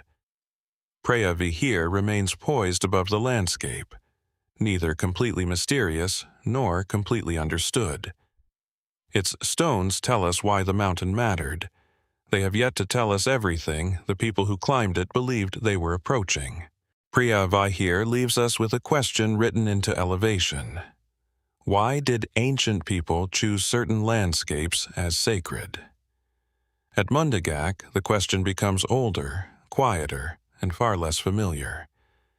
In southern Afghanistan, near the modern city of Kandahar, a low archaeological mound rises from an arid plain framed by distant mountains. Today, the landscape appears austere, almost empty. Yet, beneath this unassuming terrain lie the remains of one of the most important prehistoric settlements ever investigated in the region. Mundigak was not a brief experiment. Its earliest occupation reaches back to the 5th millennium BC, and the settlement developed through numerous archaeological phases over thousands of years. By the 3rd millennium BC, it had grown into a substantial center containing mud brick architecture, large buildings, streets, storage areas, and structures interpreted as having possible ceremonial functions. Then, the evidence becomes increasingly difficult to read. Mundigak occupied a remarkable geographical position. It stood within a broad zone connecting the Iranian Plateau, Central Asia, the Indus region, and the lands farther west. Long before formal empires created recognizable borders, people, materials, and ideas were already crossing these vast distances. The archaeological record reflects that movement. Pottery styles, stone objects, metalwork, seals, and other materials reveal connections between communities separated by hundreds or even thousands of kilometers. Mundigak was therefore not simply an isolated farming settlement on the edge of an arid world. It belonged to a network. But networks create difficult questions. Who traveled along them? Were merchants responsible? Migrating families? Craft specialists? Political envoys? Or did objects move between communities without large-scale movement of people? The artifacts can establish contact. They cannot reconstruct the journey. Excavations at Mundigak, particularly those conducted by French archaeologists under Jean-Marie Cassel during the mid-20th century, revealed successive architectural levels. Some buildings became increasingly monumental, with large mud brick structures and carefully arranged spaces, suggesting growing social complexity. At certain stages, Mundigak appears to have possessed buildings that may have served administrative or ceremonial purposes. But assigning a precise function to prehistoric architecture is notoriously difficult. A large room could be a political hall, a religious chamber, a storage facility, or something whose original purpose no longer fits any modern category. The absence of writing makes every interpretation dependent upon physical traces. There are no royal chronicles explaining who controlled Mundigak. No inscription identifies its rulers. No contemporary document describes the rituals performed inside its largest buildings. The settlement must therefore speak through architecture. And sometimes it speaks ambiguously. One of the most intriguing aspects of Mundigak is its changing relationship with the surrounding environment. The settlement flourished in a region where water availability was essential, and agriculture would have depended upon careful management of local resources. Could environmental change have contributed to its eventual decline? This possibility has been discussed in broader studies of prehistoric settlements across the region, but no single environmental event can be confidently identified as the cause of Mundigak's transformation. Political and economic changes may have mattered just as much. Perhaps the roots that once sustained the settlement shifted. Perhaps competing centers became more attractive. Perhaps agricultural pressures accumulated slowly. Or perhaps several changes converged until maintaining the settlement was no longer worthwhile. The most dramatic speculation concerns Mundigak's connection to the wider Bronze Age world. Because the site displays cultural links with regions associated with the Indus civilization and Iranian plateau, some interpretations have imagined it as a missing bridge between major civilizations. More adventurous theories have portrayed Mundigak as evidence of a vast, highly organized prehistoric civilization whose influence has been underestimated. The archaeological record supports long-distance interaction. It does not establish a single mysterious empire controlling the region. Yet, even the conventional picture is remarkable. Mundigak demonstrates that communities in this seemingly remote landscape participated in complex cultural exchanges thousands of years ago. The distances involved challenge modern assumptions about isolation. A fragment of pottery could embody a relationship. A seal could represent a commercial practice. A metal object could preserve knowledge that traveled farther than the person who carried it. Then, eventually, the settlement's story becomes fragmented. Later occupation phases show changing architectural patterns, while some areas appear to have been abandoned or transformed. By the later 3rd millennium BC, Mundigak's prominence had diminished, although the exact sequence of decline remains difficult to reconstruct. And that uncertainty has survived for another reason. Much of the ancient landscape is inaccessible to systematic archaeological investigation today, limiting the possibility of resolving questions through excavation. The mound therefore contains an unusual kind of silence. Not the silence of a site that left nothing behind, but the silence of a site that left too many fragments and too few explanations. The people of Mundigak built walls, shaped vessels, exchanged goods, cultivated the surrounding land, and participated in networks extending across prehistoric Asia. They had reasons for everything they constructed. We simply no longer possess the language in which those reasons were expressed. Perhaps another excavation will one day reveal an inscription, an undisturbed building, or an object whose context clarifies the settlement's role. Until then, Mundigak remains suspended between archaeology and uncertainty, a prehistoric city whose surviving foundations reveal a surprisingly connected world, while the deeper question remains untouched. What happened to the people who built this place, and what finally persuaded them to leave a settlement that had endured for thousands of years? Mundigak leaves us with the silence of a settlement whose builders disappeared without leaving us their own explanation. At Dowth, the silence feels different. Here, the landscape itself seems to have been used as a kind of instrument. On a gentle rise above the River Boyne in County Meath, Ireland, stands a great prehistoric mound covered in grass. Its rounded profile looks almost natural beneath the changing Irish light, yet inside lies a carefully constructed passage tomb, built more than 5,000 years ago. Dowth belongs to the remarkable cluster of Neolithic monuments known as Brú na Bóinne, alongside the better-known monuments at Newgrange and Dowth. Its builders lived around 3000 BC. They had no written language as we understand it. And yet they left something that resembles a message. The monument contains 2 surviving passage systems leading into separate chambers, each entered through its own opening. Within the passages and chambers are large stones bearing carved geometric designs, spirals, circles, arcs, and other motifs whose exact meanings remain uncertain. The stones are not merely decorative. They were deliberately selected, positioned, and carved. Why?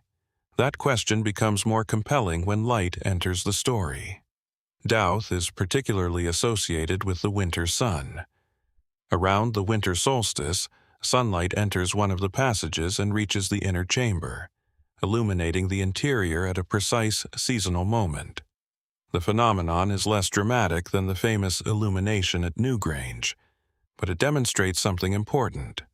The builders understood the relationship between architecture, landscape, and the movement of the sun. The monument was not positioned randomly. Its builders were watching the sky, but what were they watching for? A calendar? A sacred renewal? A marker for seasonal ceremonies? Or something more deeply woven into their understanding of death and time?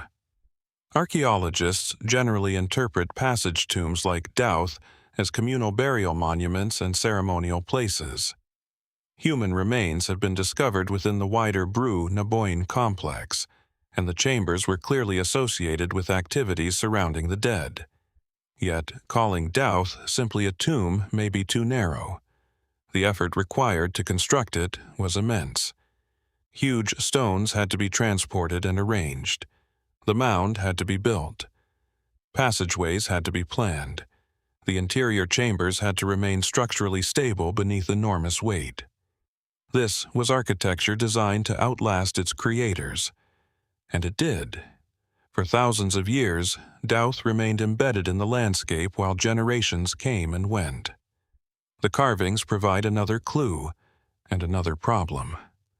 Some stones inside the monument are covered with intricate abstract designs. Spirals appear repeatedly across Irish Neolithic art, but no surviving explanation tells us what these symbols represented. Were they symbols of the sun, water, cycles, ancestral spirits, the movement between life and death? Or did they communicate ideas that were never intended to be translated into a single meaning? Modern interpretations often emphasize symbolism connected with cycles of nature, cosmology, or ritual. More speculative theories have gone considerably further, suggesting that the carvings encode sophisticated astronomical information, or even represent a form of prehistoric writing. There is no evidence that Dowth contains a written code in the modern sense, but that does not make the symbols meaningless. The builders clearly chose to place them in particular locations, often where their visibility would have mattered during movement through the passages and chambers. Perhaps the experience was the message. Imagine entering the monument. The outside world gradually disappears. The passage narrows. Natural light diminishes. The temperature changes. The carved stones surround you. Then, at a particular time of year, sunlight reaches into the darkness. For people whose lives were governed by seasonal cycles, such an event could have carried enormous significance. Death and winter may not have represented simple endings. The return of the sun could have been understood as renewal. This interpretation is plausible, but it remains an interpretation. The people who built Dowth left no surviving statement explaining their beliefs. And then there is the monument's unusual history. Dowth suffered significant disturbance over the centuries. Excavations were carried out in the 19th century, and parts of the mound were altered or damaged. A medieval church and graveyard later occupied the summit, adding another layer of human activity to a monument already thousands of years old. This means that what archaeologists see today is not necessarily what the Neolithic builders intended us to see. Some stones have shifted. Some areas have been damaged. Some information was probably destroyed before modern archaeology could record it. The mound itself may therefore be a surviving fragment of a much larger ritual system. The surrounding landscape strengthens that possibility. Brú na Bóinne contains a concentration of prehistoric monuments that appears extraordinarily deliberate. Tombs, standing stones, ceremonial structures, and earthworks occupy a relatively compact area near the Boyne. Why here? Perhaps the river mattered. Perhaps the surrounding hills created a sacred geography. Perhaps communities returned repeatedly because their ancestors were already present within the landscape. Or perhaps several factors: water, visibility, astronomy, ancestral memory, and social power, combined into something impossible to separate into modern categories. Dowth also carries a later folklore tradition. Its name has long been associated with darkness, and medieval legends connected the mound with supernatural or heroic narratives. Such stories are not evidence of what happened during the Neolithic period, but they reveal how later generations experienced the monument. The ancient structure never became entirely ordinary. It remained a place onto which new meanings could be placed. That may be one of the strangest aspects of Dowth. The monument has survived not because its original purpose remained understood, but because successive societies continued to notice it. Today, grass moves across the mound. The Boyne landscape stretches quietly around it. The carved stones remain inside. their spirals and curves still visible after more than 5,000 years. We can calculate the seasons that illuminate its chambers. We can date its construction. We can examine the bones, stones, sediments, and architecture. But we cannot recover the thought that accompanied the carving. What did a Neolithic person believe was waiting inside that darkness? What did the returning sunlight mean to them? And when they placed the dead beneath the mound, were they preserving memories, performing a ritual of transformation, or marking a boundary between worlds that we no longer know how to describe? Dowth does not offer a final answer.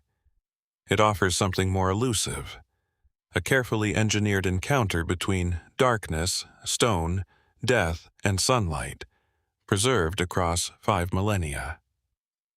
The next clue may not be waiting in a legend or a theory, but in some overlooked stone, an undisturbed layer beneath the mound, or a fragment of evidence that is yet to reveal why the builders chose this particular hill, and what they believed the returning light was meant to awaken. After Dowth, where stone and sunlight preserve the faint architecture of an ancient belief, the next mystery is written in a very different material: coral, lime, and the patient movement of the Indian Ocean. Off the southern coast of Tanzania lies Kilwa, Kisiwani, an island whose name once carried extraordinary weight across the medieval world. Today, palms rise among broken walls, coral stone arches open toward empty courtyards, and the ocean continues its slow movement around structures that once belonged to a wealthy and sophisticated maritime city. Nothing about the ruins immediately suggests how far their influence reached. Kilwa emerged as one of the great Swahili trading centers of the medieval Indian Ocean. Its fortunes were tied to the sea, connecting the East African coast with Arabia, Persia, India, and markets farther east. Gold and ivory moved through its harbor, while ceramics, beads, textiles, and other manufactured goods arrived from distant regions.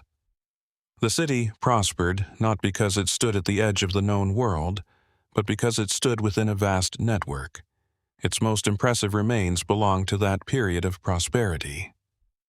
The Great Mosque of Kilwa, with its coral stone construction and extensive vaulted spaces, became one of the most important Islamic monuments on the East African coast.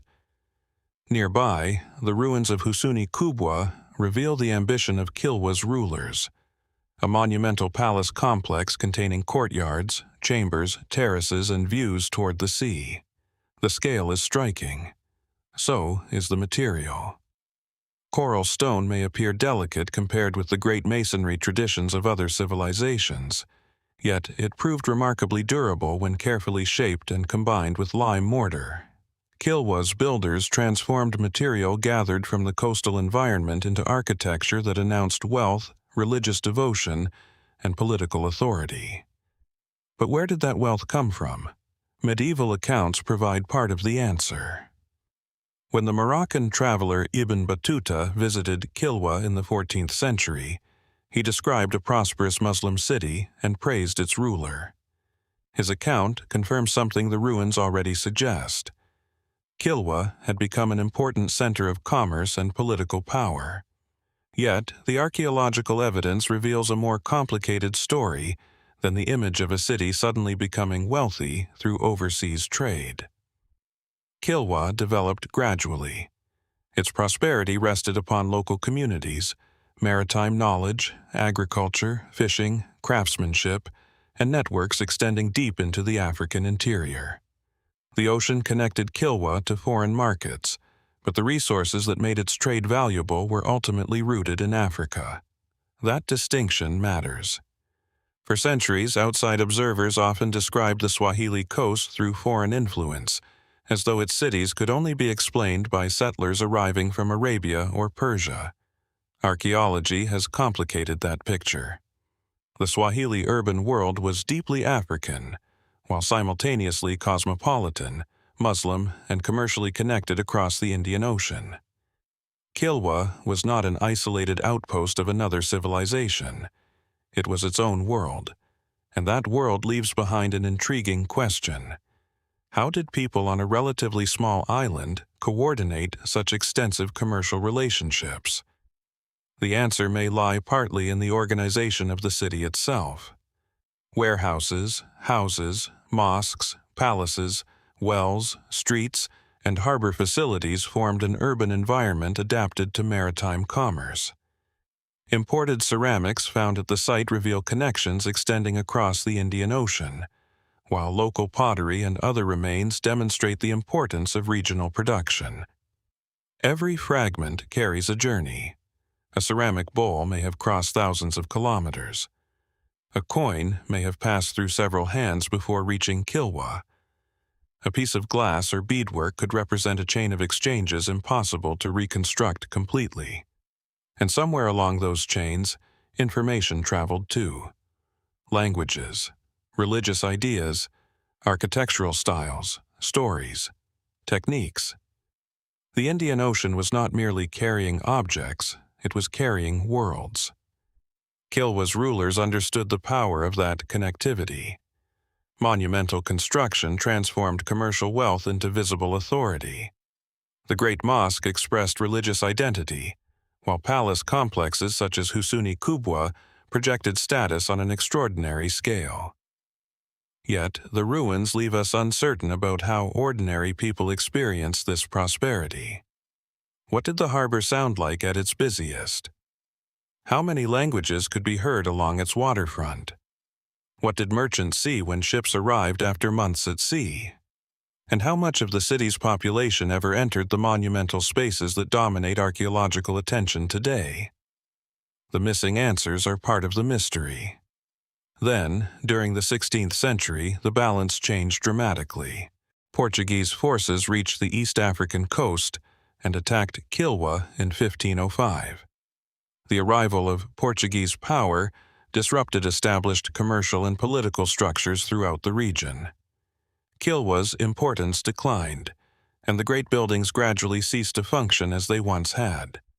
But decline does not explain everything. A trading city depends upon relationships.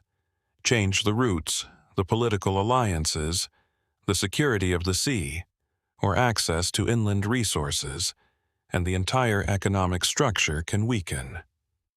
Kilwa's disappearance, therefore, may not have been a single collapse, but a prolonged unraveling. The Portuguese episode has sometimes encouraged dramatic narratives about the sudden destruction of a magnificent African metropolis. The reality appears more complex. Kilwa had already experienced political changes and shifting regional dynamics, while later centuries brought further transformations. The ruins are consequently not the remains of one frozen moment. They are layers of different centuries, different ambitions, different communities. Even the most famous buildings can conceal earlier histories beneath their visible surfaces. That makes archaeological investigation especially important. Excavations can reveal domestic objects, food remains, imported materials, construction phases, and evidence of everyday activity that monumental architecture alone cannot provide. And perhaps the most fascinating discoveries are the ordinary ones. A cooking vessel, a fragment of glass, a bead, a piece of imported pottery. These objects quietly confirm that Kilwa was embedded within a world far larger than its island.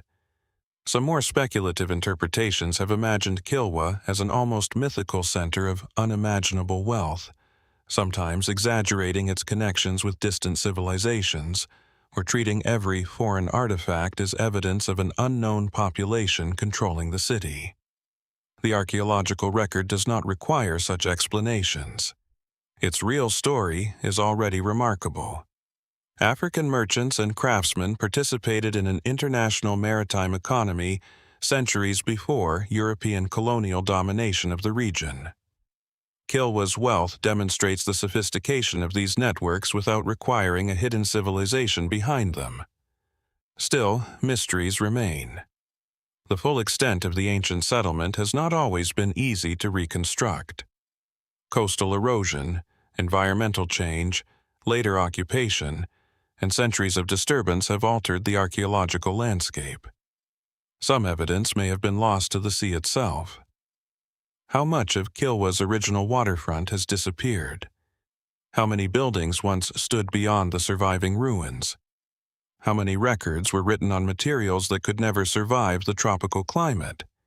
And how many stories traveled across the Indian Ocean without ever being written down?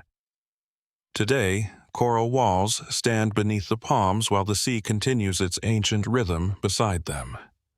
The great mosque still holds the shape of a vanished congregation. Husuni Kubwa remains monumental even in ruin, its courtyards open to a sky that once looked down upon rulers, merchants, servants, travelers, and envoys. Kilwa does not feel like a city that simply vanished. It feels like a city whose connections were severed. The harbor remained, but the world that made it powerful had changed.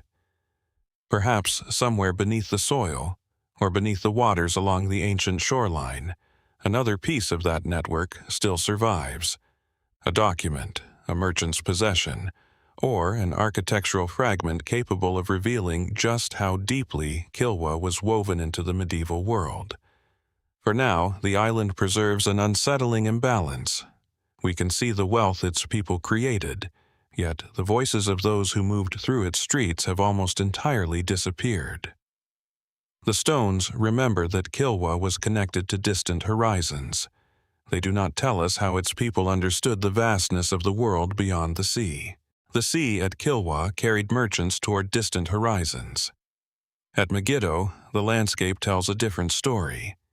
Here, geography itself became a source of power. A broad mound rises above the fertile Jezreel Valley in northern Palestine, surrounded by fields and distant hills. At first glance, Tel Megiddo seems almost modest, a weathered elevation beneath an open sky. Yet, beneath that mound lie the accumulated remains of more than 20 settlements, built and rebuilt across several millennia. Few places preserve so many layers of human ambition in such a concentrated space. Megiddo's importance was never accidental. It stood near one of the principal routes linking Egypt with the lands of Syria and Mesopotamia, a corridor through which armies, merchants, diplomats, and ideas could travel. Whoever controlled this passage possessed more than a settlement. They possessed access, and access in the ancient world could determine the fate of kingdoms. Archaeological evidence places major occupation at Megiddo as early as the 4th millennium BC. Over time, the settlement developed into a fortified urban center with monumental buildings, temples, palaces, gates, storage facilities, and sophisticated water systems. The layers beneath the mound are where the story becomes almost disorienting. A city could rise over an earlier city.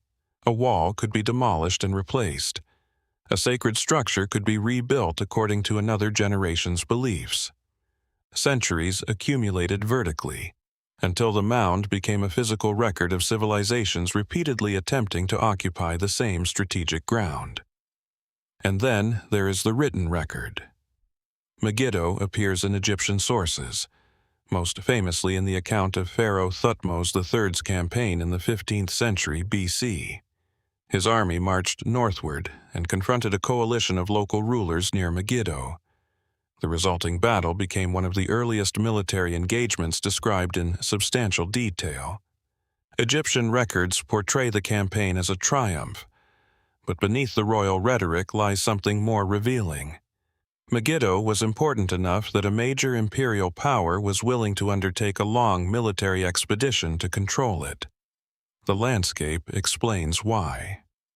From the heights around the ancient city, movement through the valley could be observed. Roads converged nearby.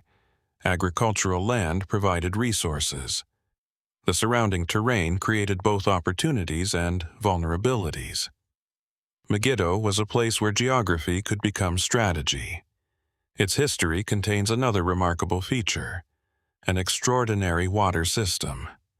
Because a fortified settlement could not depend upon access to water outside its defenses during a siege, Megiddo's inhabitants constructed an elaborate underground system, allowing them to reach a spring without exposing themselves beyond the walls. A deep shaft and tunnel were cut through the rock, creating a concealed route to the water source. The engineering is impressive, but it also reveals something darker about ancient urban life. The inhabitants were planning for the possibility that enemies might surround them. Water was survival. A city's defenses meant little if its people could be forced away from their only reliable supply. Megiddo, therefore, embodies a recurring pattern in ancient history, prosperity and danger existing almost side by side. Its wealth attracted power. Its position invited conflict. Its defenses reflected fear. And its eventual destruction remains one of the more intriguing aspects of the archaeological record. Megiddo experienced repeated episodes of destruction and rebuilding, particularly during the Late Bronze and Iron Ages. The precise causes of individual destruction layers are not always certain. Warfare, political upheaval, changing regional powers, and other pressures could leave remarkably similar archaeological signatures. This is where archaeology becomes less like reading a history book and more like reconstructing a crime scene after thousands of years. A collapsed wall does not identify the attacker. A layer of ash does not automatically explain who started the fire. A destroyed building cannot always tell us whether the city fell through conquest, rebellion, accident, or a combination of events. Yet, Megiddo's reputation eventually became larger than its archaeological history.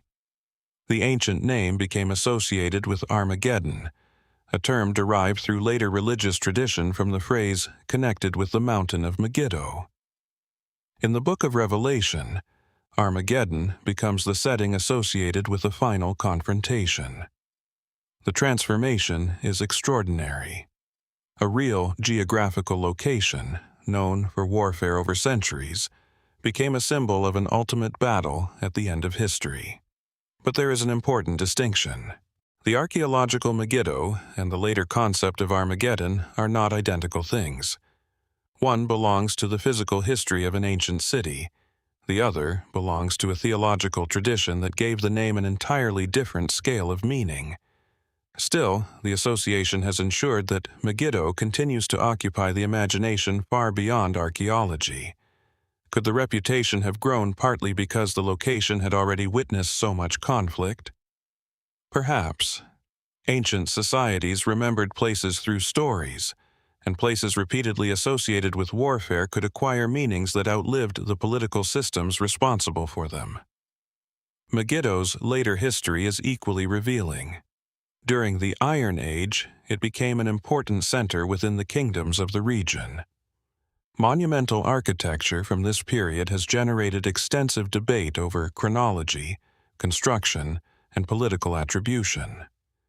Archaeologists have disagreed over which rulers were responsible for particular structures and how the site's development should be dated. That uncertainty matters. Megiddo is often presented as though its ruins can be neatly assigned to famous kings and clearly separated historical periods. The actual archaeological record is more complicated. Dating ancient structures can depend upon pottery sequences, inscriptions, architectural comparisons, radiocarbon evidence, and interpretations of destruction layers. New discoveries can alter older assumptions. The city therefore remains partially unresolved, even where its stones appear perfectly visible. Then comes the strangest part. Megiddo's importance may have depended upon something that can no longer be seen. Movement, the flow of armies, the arrival of caravans, the passage of diplomatic envoys, the exchange of goods, the shifting allegiance of rulers. A road can disappear while its consequences remain. Perhaps this is why Megiddo feels unusually dense with history. Every layer represents not simply construction, but a decision about where power should stand. Someone chose to build here. Someone fortified it. Someone attacked it. Someone rebuilt it. Someone eventually walked away. The final decline of ancient Megiddo unfolded amid broader transformations in the region, and its later occupation never restored the city to the same prominence. The Great Mound gradually became a record rather than a functioning center. Today, the fields around it are quiet. The ancient roads are mostly invisible. The walls have collapsed into foundations.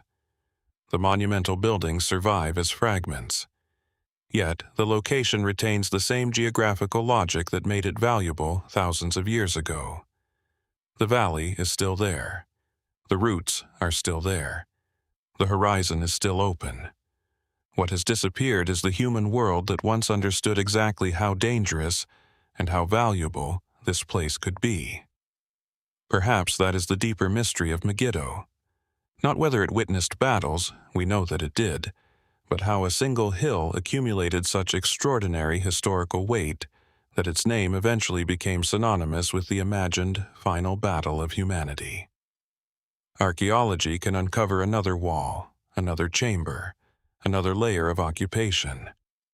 But somewhere beneath the mound, perhaps, lies evidence capable of clarifying one of the city's most elusive chapters.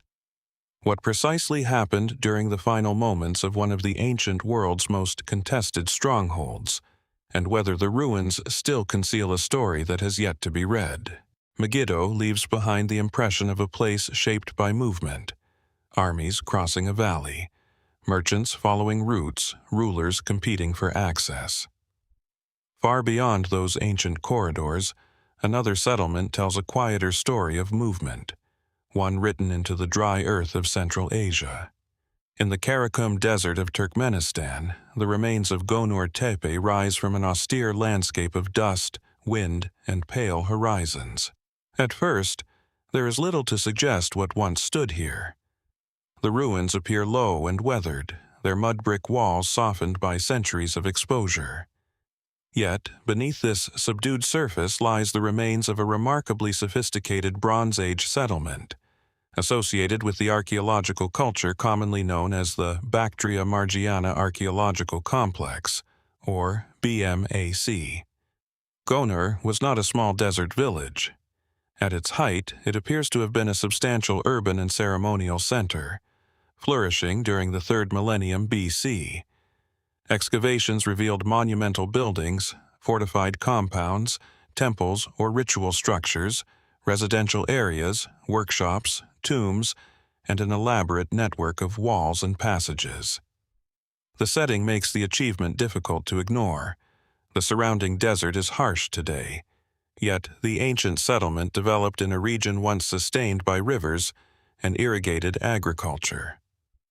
Water transformed the landscape, allowing communities to cultivate crops and support populations far larger than the modern environment might suggest. Gonur, therefore, forces us to reconsider the desert. What appears barren now was once capable of sustaining a complex society.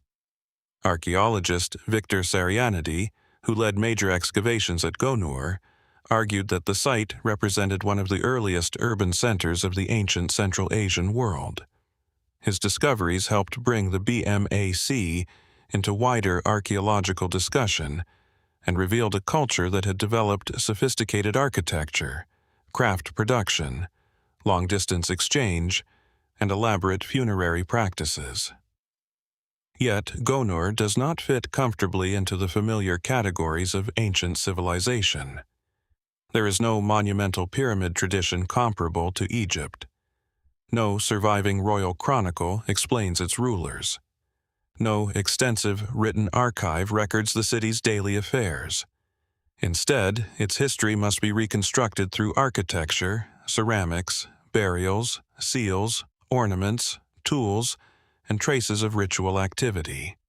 Among the most intriguing discoveries are the burial complexes. Some graves contained valuable objects, including ornaments, vessels, and other goods. Their arrangement suggests that social distinctions existed within the community and that certain individuals held elevated status. But who were they? Rulers? Priests? Clan leaders? Ceremonial specialists? The evidence does not provide a definitive answer. Gonur's religious practices are equally difficult to reconstruct. Archaeologists have identified structures interpreted as possible temples or ritual complexes, along with unusual installations whose purposes remain debated. Certain objects have been associated with ceremonial practices, while chemical analyses of residues have prompted discussion about the use of intoxicating or psychoactive substances during rituals. Such interpretations remain cautious. The presence of particular compounds does not automatically reveal what ceremonies meant to the people performing them. A vessel containing a residue can tell us what was placed inside. It cannot tell us why. That distinction becomes important at Gonur because the site has attracted interpretations extending well beyond conventional archaeology. Some writers have connected its ritual remains with later Indo-Iranian religious traditions, suggesting that practices at Gonur may preserve distant predecessors of beliefs recorded much later. Others have proposed that the site's ceremonial structures represent an early stage in traditions that eventually influenced cultures across Central and South Asia. These possibilities are intriguing, but chronological gaps make direct connections difficult to establish. A civilization can influence another without leaving a simple trail. Ideas travel, ritual forms change, words disappear, symbols acquire new meanings. Gonur existed within a world of movement. Archaeological finds indicate connections reaching toward Iran, the Indus region, and other parts of Central Asia. Materials discovered at the site suggest that Gonur participated in exchange networks stretching far beyond the immediate oasis. A bead could travel hundreds of kilometers. A distinctive stone could indicate a distant source. A technological technique could pass between communities without leaving any written record. The desert, in other words, was not a barrier. It was part of a corridor. This becomes particularly striking when Gonur is considered alongside other BMAC settlements. Rather than a single, isolated city, the evidence suggests a broader cultural landscape containing multiple communities with related architectural and material traditions. Perhaps Gonur was one center within a much larger system.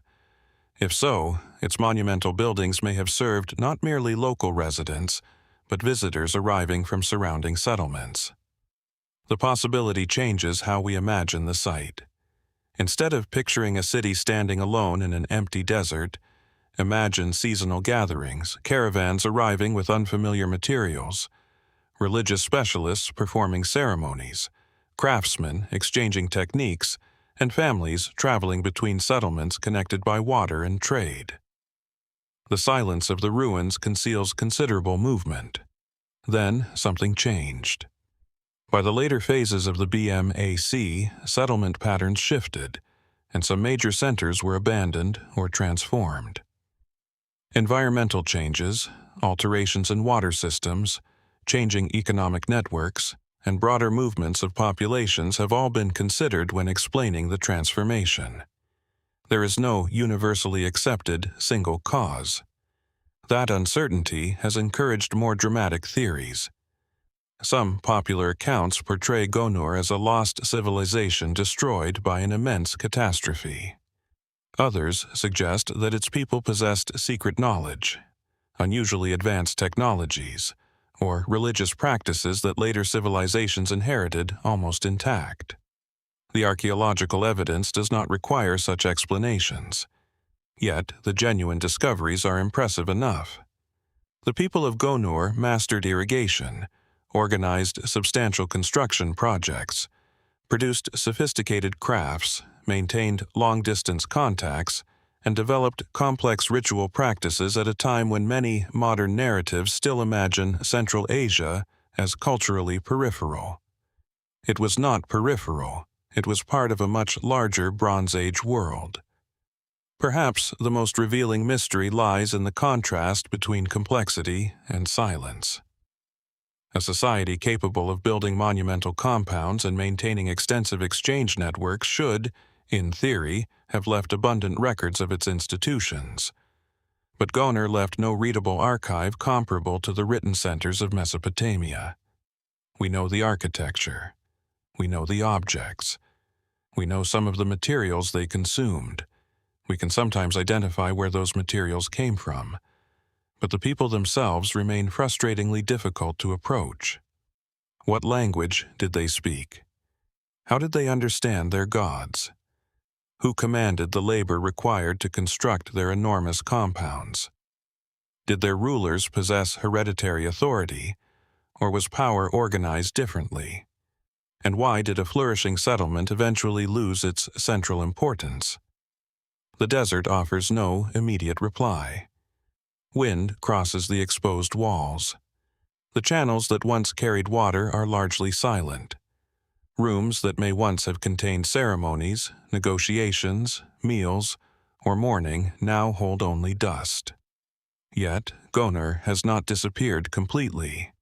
Its ruins preserve evidence of a civilization that flourished at a crossroads long before the great imperial systems of later antiquity transformed Central Asia.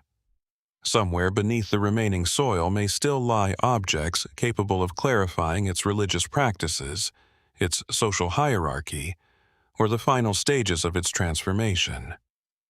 Perhaps the next discovery will make Gonur less mysterious. Or perhaps it will reveal that the questions were deeper than anyone expected. For now, the ancient settlement remains suspended between two landscapes, the green oasis its inhabitants knew and the arid desert surrounding its ruins today. The water is mostly gone. The city is silent. But the civilization that once gathered here has left behind enough fragments to suggest that its most important story may still be waiting to be assembled. The desert has a way of making absence visible. At Gonur Tepe, the missing water transformed a once thriving settlement into a question. At Chaco Canyon, the silence feels different. Here, the architecture itself seems to insist that someone intended to be remembered. In northwestern New Mexico, beneath an enormous sky and surrounded by sandstone cliffs, the remains of Chaco Canyon stretch across a high desert basin. Massive walls rise from the earth in carefully constructed rooms. Long corridors lead into plazas. Circular ceremonial chambers, known as kivas, descend into the ground. Even after centuries of weathering, the scale of the place remains difficult to comprehend. This was not simply a village. Between roughly AD 850 and 1150, Chaco became the center of a remarkable cultural landscape associated with ancestral Puebloan peoples. Its influence extended well beyond the canyon itself, reaching through a network of roads, communities, outlying settlements, and ceremonial connections across the wider Southwest. The question is not whether Chaco was important. The evidence makes that clear. The harder question is what kind of place it actually was. Pueblo Bonito, the largest and most famous of the great houses, contained hundreds of rooms arranged around expansive plazas and ceremonial spaces. Its walls were built from carefully shaped sandstone blocks, with layers of masonry displaying a level of planning that required considerable skill and coordination.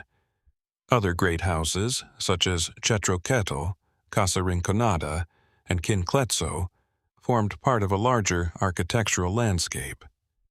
The builders were creating something far more ambitious than isolated dwellings. But Chaco's most intriguing feature may not be its buildings. It may be the roads.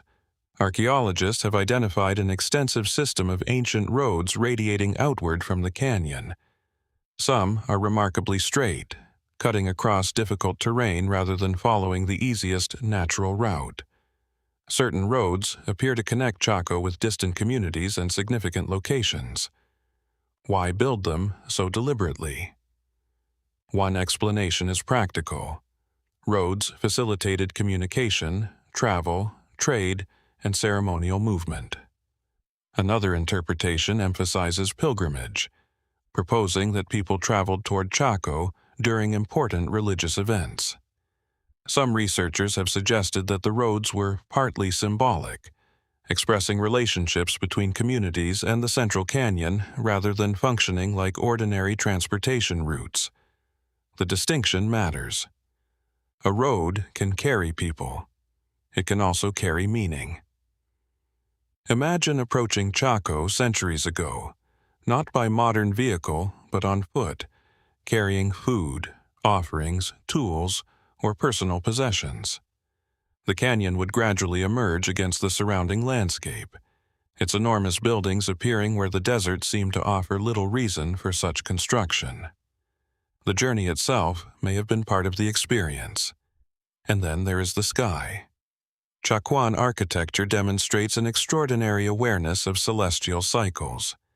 At several locations, alignments appear to correspond with solar or lunar phenomena. The most famous example is the so-called sun dagger at Fajada Butte, where carefully positioned stones allow shafts of sunlight to interact with petroglyphs at particular times of the year. The effect is striking, but its precise purpose remains debated. Was it a calendar, a ceremonial marker, a way of observing seasonal changes, or did the phenomenon acquire meaning through a broader religious system that modern observers can only partially reconstruct? There is no surviving written explanation. The ancient builders left architecture, astronomical relationships, objects, and symbols. They did not leave instructions. Chaco's ceremonial spaces deepen the mystery. Kivas were often circular, subterranean structures associated with ritual activity. Their architectural features suggest carefully organized ceremonial practices, yet the precise beliefs surrounding them cannot be reconstructed completely. The temptation is to imagine priests performing elaborate rituals beneath the desert sky. That may contain some truth. But archaeology cautions us against turning uncertainty into certainty. Chacoan society was complex, and different communities may have used similar spaces in different ways. Ritual, social organization, feasting, diplomacy, and identity could overlap within the same setting. The great houses themselves may have served multiple purposes. Some rooms were likely residential. Others may have stored food or goods. Certain areas appear ceremonial or administrative. The sheer concentration of rooms, however, has led to a persistent question. Was Chaco a densely populated city, or was it something fundamentally different? Population estimates vary considerably, and archaeologists have debated how many people actually lived in the canyon at any one time. Some interpretations envision a relatively modest resident population supported by a much larger regional network of visitors and affiliated communities. If that model is correct, Chaco may have functioned less like a conventional city and more like a ceremonial and political center drawing people from a wide territory. That would explain something otherwise difficult to understand. Why construct monumental buildings in an environment where agriculture was challenging and rainfall unpredictable? Perhaps the answer was not economic efficiency. Perhaps the purpose was social and ceremonial. The architecture may have created a place where distant communities gathered, exchanged goods, performed rituals, reinforced alliances, and reaffirmed shared identities. Still, Chaco's scale required resources. Timber was transported over considerable distances. Stone had to be quarried and shaped. Food had to be produced and stored. Construction had to be coordinated. The logistics alone reveal a sophisticated society. And then, sometime during the 12th century, the central role of Chaco began to diminish. The great houses were not simply erased. People appear to have altered their patterns of residence and movement. Drought is often discussed as one factor, particularly severe periods documented through paleoclimate evidence.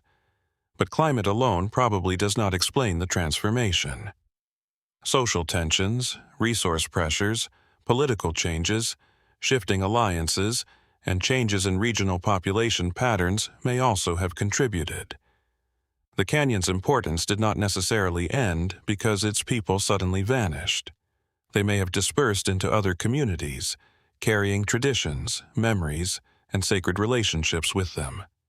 This is where more dramatic theories have occasionally appeared.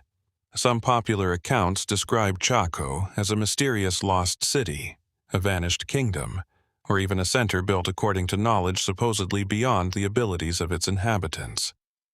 Such claims have little basis in the archaeological evidence. The real achievement is more compelling. Chaco was constructed by indigenous peoples whose knowledge of architecture, landscape, astronomy, agriculture, and social organization was sophisticated enough to produce one of the most remarkable cultural centers in prehistoric North America. No outside explanation is required. Yet, genuine uncertainties remain. Why were some roads so extraordinarily straight? Why were certain structures positioned where they were? How were distant communities connected to the canyon? What social system coordinated such monumental construction? And what did the inhabitants believe they were creating when they placed each stone? Perhaps Chaco's greatest mystery lies in the relationship between the physical and the invisible. Its walls remain. Its roads can still be traced. Its astronomical alignments can still be observed. But the ceremonies, conversations, decisions, and beliefs that gave those structures meaning are largely beyond recovery. At sunset, the sandstone walls darken against the open desert. The great houses become silhouettes, and the canyon seems almost empty again. Yet, the emptiness is deceptive. Beneath the quiet lies evidence of generations who engineered a landscape according to ideas we can only partially reconstruct. Maybe Chaco was a political center. Maybe a ceremonial gathering place. Maybe a sacred landscape whose importance cannot be reduced to either category. Or perhaps it was all of these things at once. The ruins do not settle the matter. They simply leave the question standing beneath the same immense sky. When the people of Chaco looked across this canyon, what did they believe they had built? And what did they believe the desert was trying to tell them? Chaco Canyon leaves us with an unusual impression. A society capable of shaping an immense landscape, yet one whose inner thoughts remain largely inaccessible. A few hundred miles away, another ancient community chose an entirely different kind of architecture. One suspended above the ground, concealed within the folds of a mountain. Deep in the mountains of southwestern New Mexico, the Gila cliff dwellings appear almost as though the rock itself opened to receive them. Dark alcoves interrupt pale cliffs above narrow canyons, while beneath the overhang stand the remains of rooms built from stone, timber, and earth. The setting is intimate, sheltered, and strangely dramatic. These were not structures placed here by accident. The principal dwellings were constructed during the late 13th century by people archaeologists identify with the Mogollon tradition, particularly the community associated with the Tularosa phase. Their occupation of the caves was relatively brief compared with the long history of Chaco Canyon, yet the remains preserve a remarkably detailed glimpse into life in the ancient Southwest. The first impression is one of defense. The dwellings occupy natural cavities high within the cliffs, reached by steep approaches and enclosed beneath massive rock ceilings. Such locations offered protection from weather, a degree of security, and perhaps a commanding view of the surrounding terrain. But the cliff dwellings were not fortresses in the conventional sense. Their location may have provided practical advantages without necessarily indicating constant fear of attack. The caves offered something even more valuable: shelter. Rock overhangs moderated temperature, protected structures from direct rain and intense sunlight, and created a natural architectural framework. The inhabitants could build walls inside spaces that nature had already partially constructed. It was an ingenious partnership between human design and geology. Within the dwellings, archaeologists have found rooms, hearths, storage areas, grinding stones, pottery, tools, and other objects associated with domestic life. These discoveries transform the ruins from an imposing archaeological image into something much more personal. Someone prepared food here. Someone carried water. Someone repaired a tool. Children must have moved through these narrow spaces. People slept beneath the enormous ceiling of the cave while wind passed through the canyon outside. The evidence is ordinary, the setting is not. And that contrast gives the Gila cliff dwellings their peculiar atmosphere. The architecture also raises questions about community organization. Several rooms were connected into compact clusters, suggesting that families or related groups shared the sheltered space. Some structures were used for storage or other activities, while others may have had communal significance. The precise social arrangements remain uncertain. Archaeologists can reconstruct patterns of occupation, but not the relationships between every individual who lived here. Who belonged to which household? Who made the decisions? Were certain rooms associated with particular families, or did their functions change over time? The stones cannot answer. The wider landscape offers additional clues. The Gila region contained rivers, forests, game, edible plants, and agricultural possibilities. The inhabitants were not living in an isolated wilderness. They were adapting to a diverse environment and drawing upon several sources of food and materials.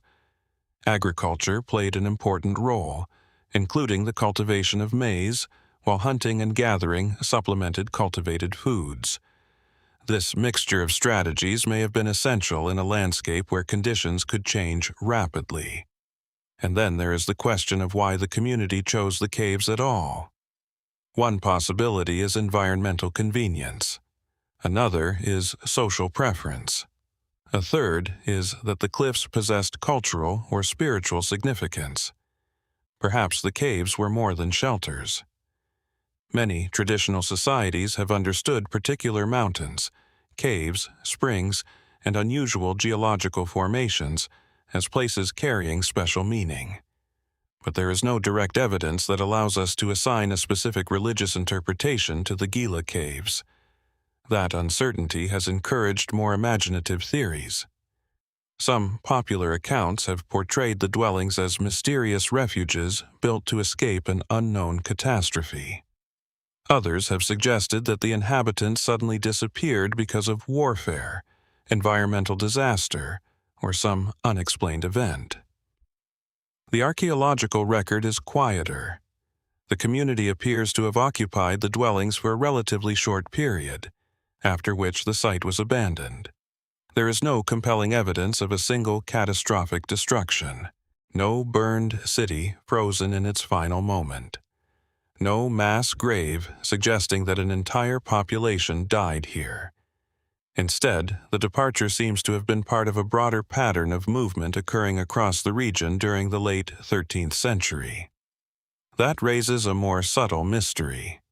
Why leave a place that was defensible, sheltered, and apparently habitable? Environmental stress may have played a role. Drought and changing resource availability affected communities throughout the Southwest during this period. Social pressures and changing settlement networks may also have influenced decisions about where people lived. Perhaps the caves simply ceased to make sense within a changing world. A settlement is not abandoned only when it becomes impossible to inhabit.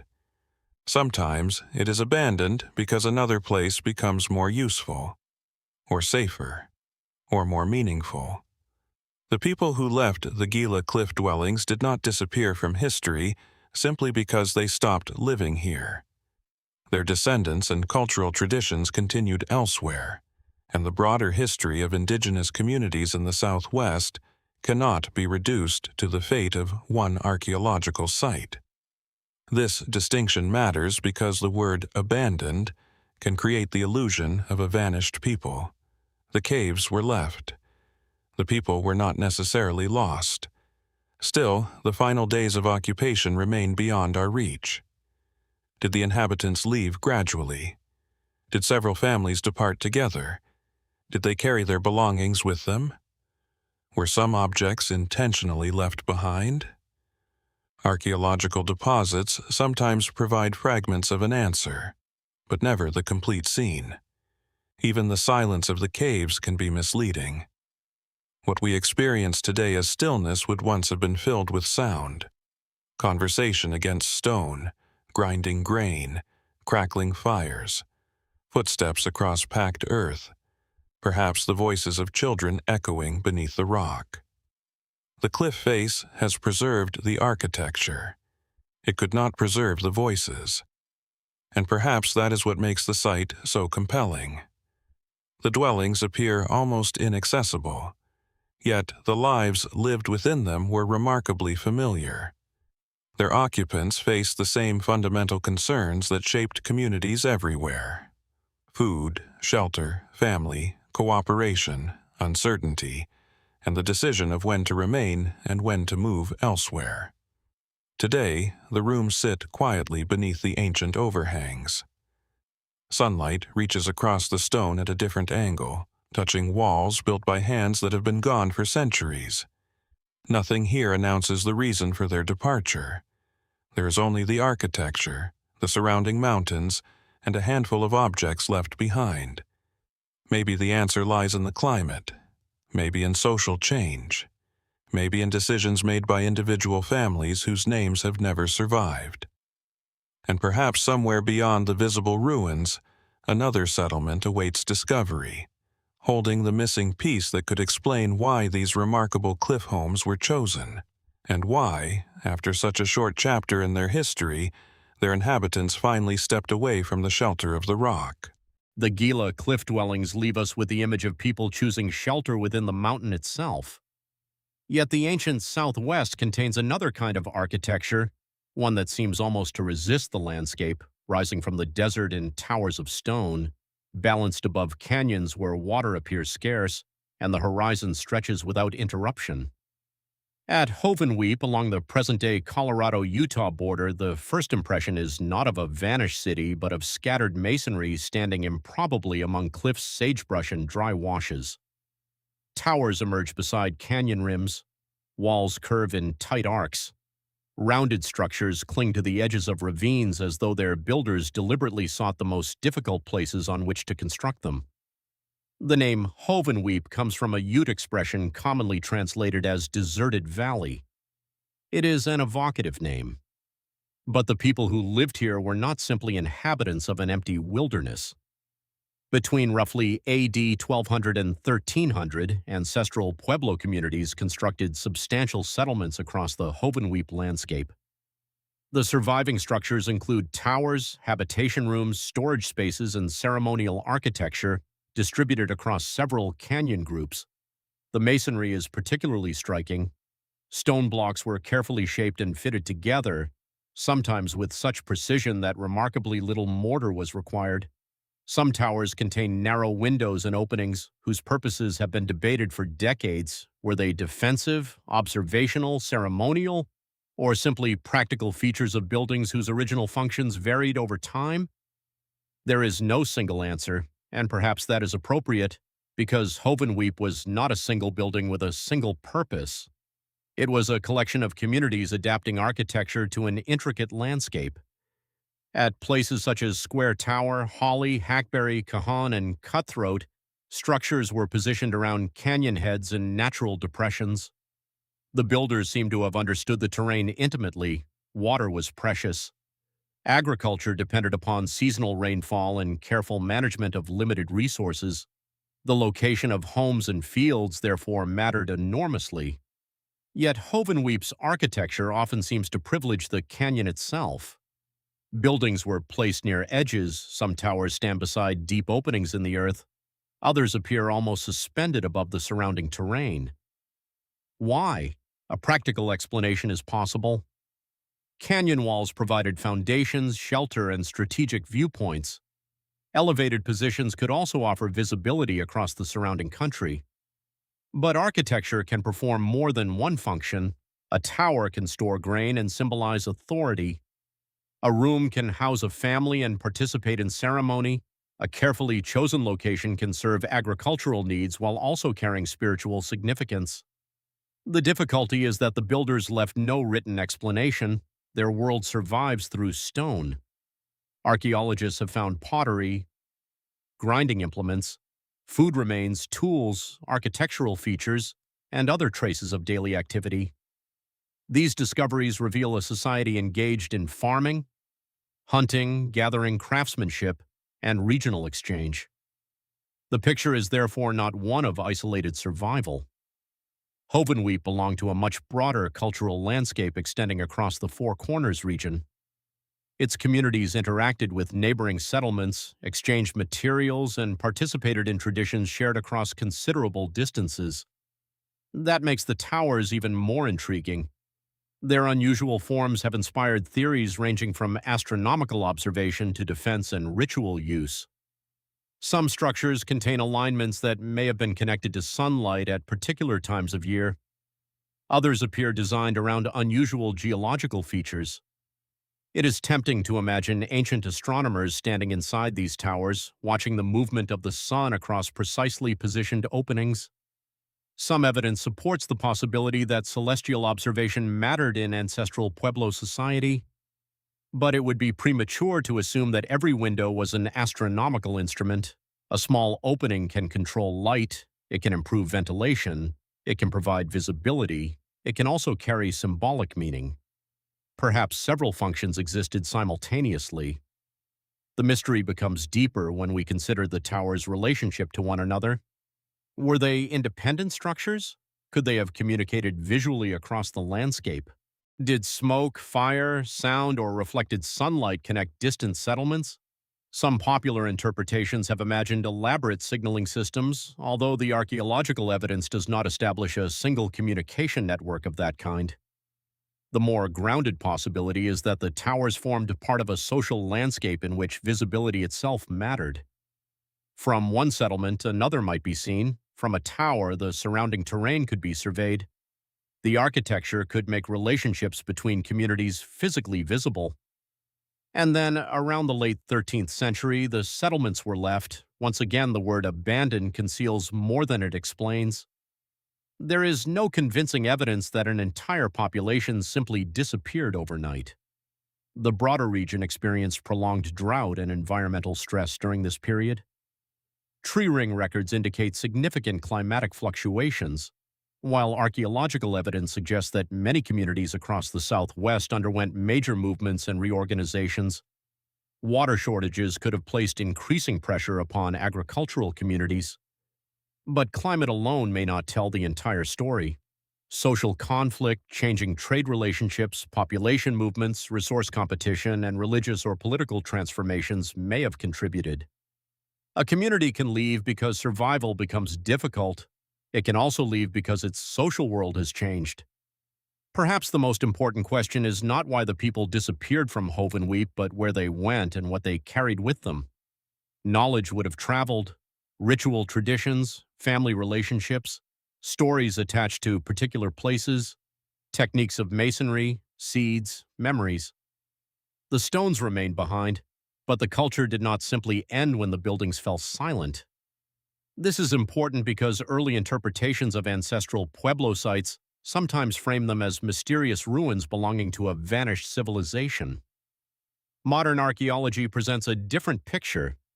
These were communities whose descendants remain connected to the wider ancestral landscape. The mystery is therefore not the disappearance of an unknown people, it is the transformation of a living society. Hovenweep also contains another kind of uncertainty, the uncertainty created by centuries of exposure. Walls have collapsed, roofs have vanished, some structures have been damaged or altered. The original landscape was almost certainly more complex than what survives today. A tower that appears isolated may once have been connected to other buildings. A courtyard may have contained structures that no longer exist. A narrow opening may have had a meaning that depended upon objects, rituals, or surrounding architecture now lost. Archaeology can reconstruct much of this. It cannot restore every missing relationship. Stand beside the ruins today and the scale of the original settlement can be difficult to imagine. The wind moves through the canyon, ravens cross the open sky. The stone towers remain strangely intimate against a landscape that seems immense enough to swallow them. Yet their builders chose this place deliberately. They knew where water gathered. They knew how the sun moved across the canyon. They knew which stones could bear weight. They knew how to turn difficult terrain into architecture. Perhaps the towers were watch points, perhaps gathering places, perhaps ceremonial spaces whose significance cannot be translated into modern categories. Perhaps their purpose changed according to season, household, or circumstance. What remains certain is that the people who built Hovenweep were not merely responding to an inhospitable environment, they were interpreting it. And somewhere within that interpretation lies the part of their story that archaeology has not yet recovered. A reason these particular canyon edges, towers, and openings mattered so deeply that generations invested extraordinary effort in turning them into stone. The structures are still standing, their builders are silent, and the desert, patient as ever, keeps the unanswered portion of the story just beyond reach. The towers of Hovenweep leave us with a haunting lesson. Architecture can preserve a society long after its original intentions have become difficult to recover. Yet in the wooded hills of central Japan, another archaeological landscape presents a different kind of enigma, not a remote settlement at the edge of survival, but the physical remains of a world being deliberately transformed into something recognizably imperial. Around the towns and villages of Asuka and the wider Nara Basin, fields, wooded ridges, ancient burial mounds, temples, palaces, and fragments of roads occupy a landscape that can appear almost ordinary. Beneath that quiet scenery, however, lie the remains of a remarkable political experiment. The Asuka-Fujiwara Sites preserve the heart of Japan's transformation during the 6th to 8th centuries AD, when royal authority, religion, writing, architecture, and systems of government were being reorganized on an unprecedented scale. Yet the mystery is not simply what happened. It is why the transformation happened with such extraordinary intensity. At the center of this landscape stood successive capitals. Asuka was not one permanent city. Political authority shifted repeatedly between royal residences and administrative centers, sometimes after only a relatively short period. Palaces appeared, flourished, and were replaced. Then came Fujiwara-kyo. Established in AD 694, it represented something new, a planned capital laid out according to an ordered urban design, with broad avenues and carefully arranged administrative and residential districts. The city became the political center of the Japanese court until AD 710, when the capital moved again, this time to Heijō-kyo. Why such movement? One practical explanation is political.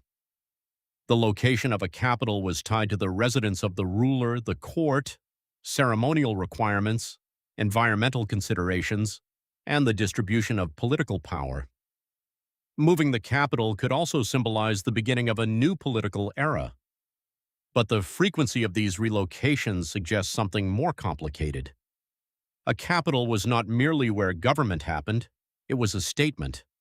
Its layout expressed hierarchy, its monuments projected legitimacy, its religious institutions connected political authority with sacred traditions, and its construction required enormous organization. The Asuka-Fujiwara landscape contains evidence of precisely this transformation. Stone foundations reveal palace compounds. Roads indicate deliberate planning. Buddhist temples appear across the region, introducing architectural forms and religious practices that had traveled through the Korean peninsula and ultimately originated farther west in Asia. This was not cultural isolation. Ideas were arriving. Writing was becoming increasingly important. Administrative systems were developing. The court was learning how to govern a larger and more centralized realm. Some of the most intriguing evidence comes from archaeological discoveries that illuminate the physical mechanisms of this emerging state. Tiles, wooden documents, coins, ritual objects, construction materials, and architectural fragments reveal a society increasingly dependent upon written administration and formal institutions. Wooden tablets, or mokken, are especially revealing. Many contain brief records concerning shipments, officials, labor, goods, and administrative matters. They are small objects. Their implications are enormous. A single wooden tablet can reveal that someone had to record an amount of grain, identify a delivery, organize labor, or communicate an instruction. Suddenly, the ancient capital becomes less abstract.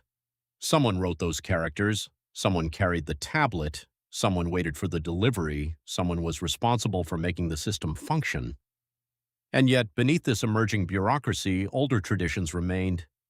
The Asuka period witnessed the growing influence of Buddhism, but indigenous religious practices continued to shape the landscape.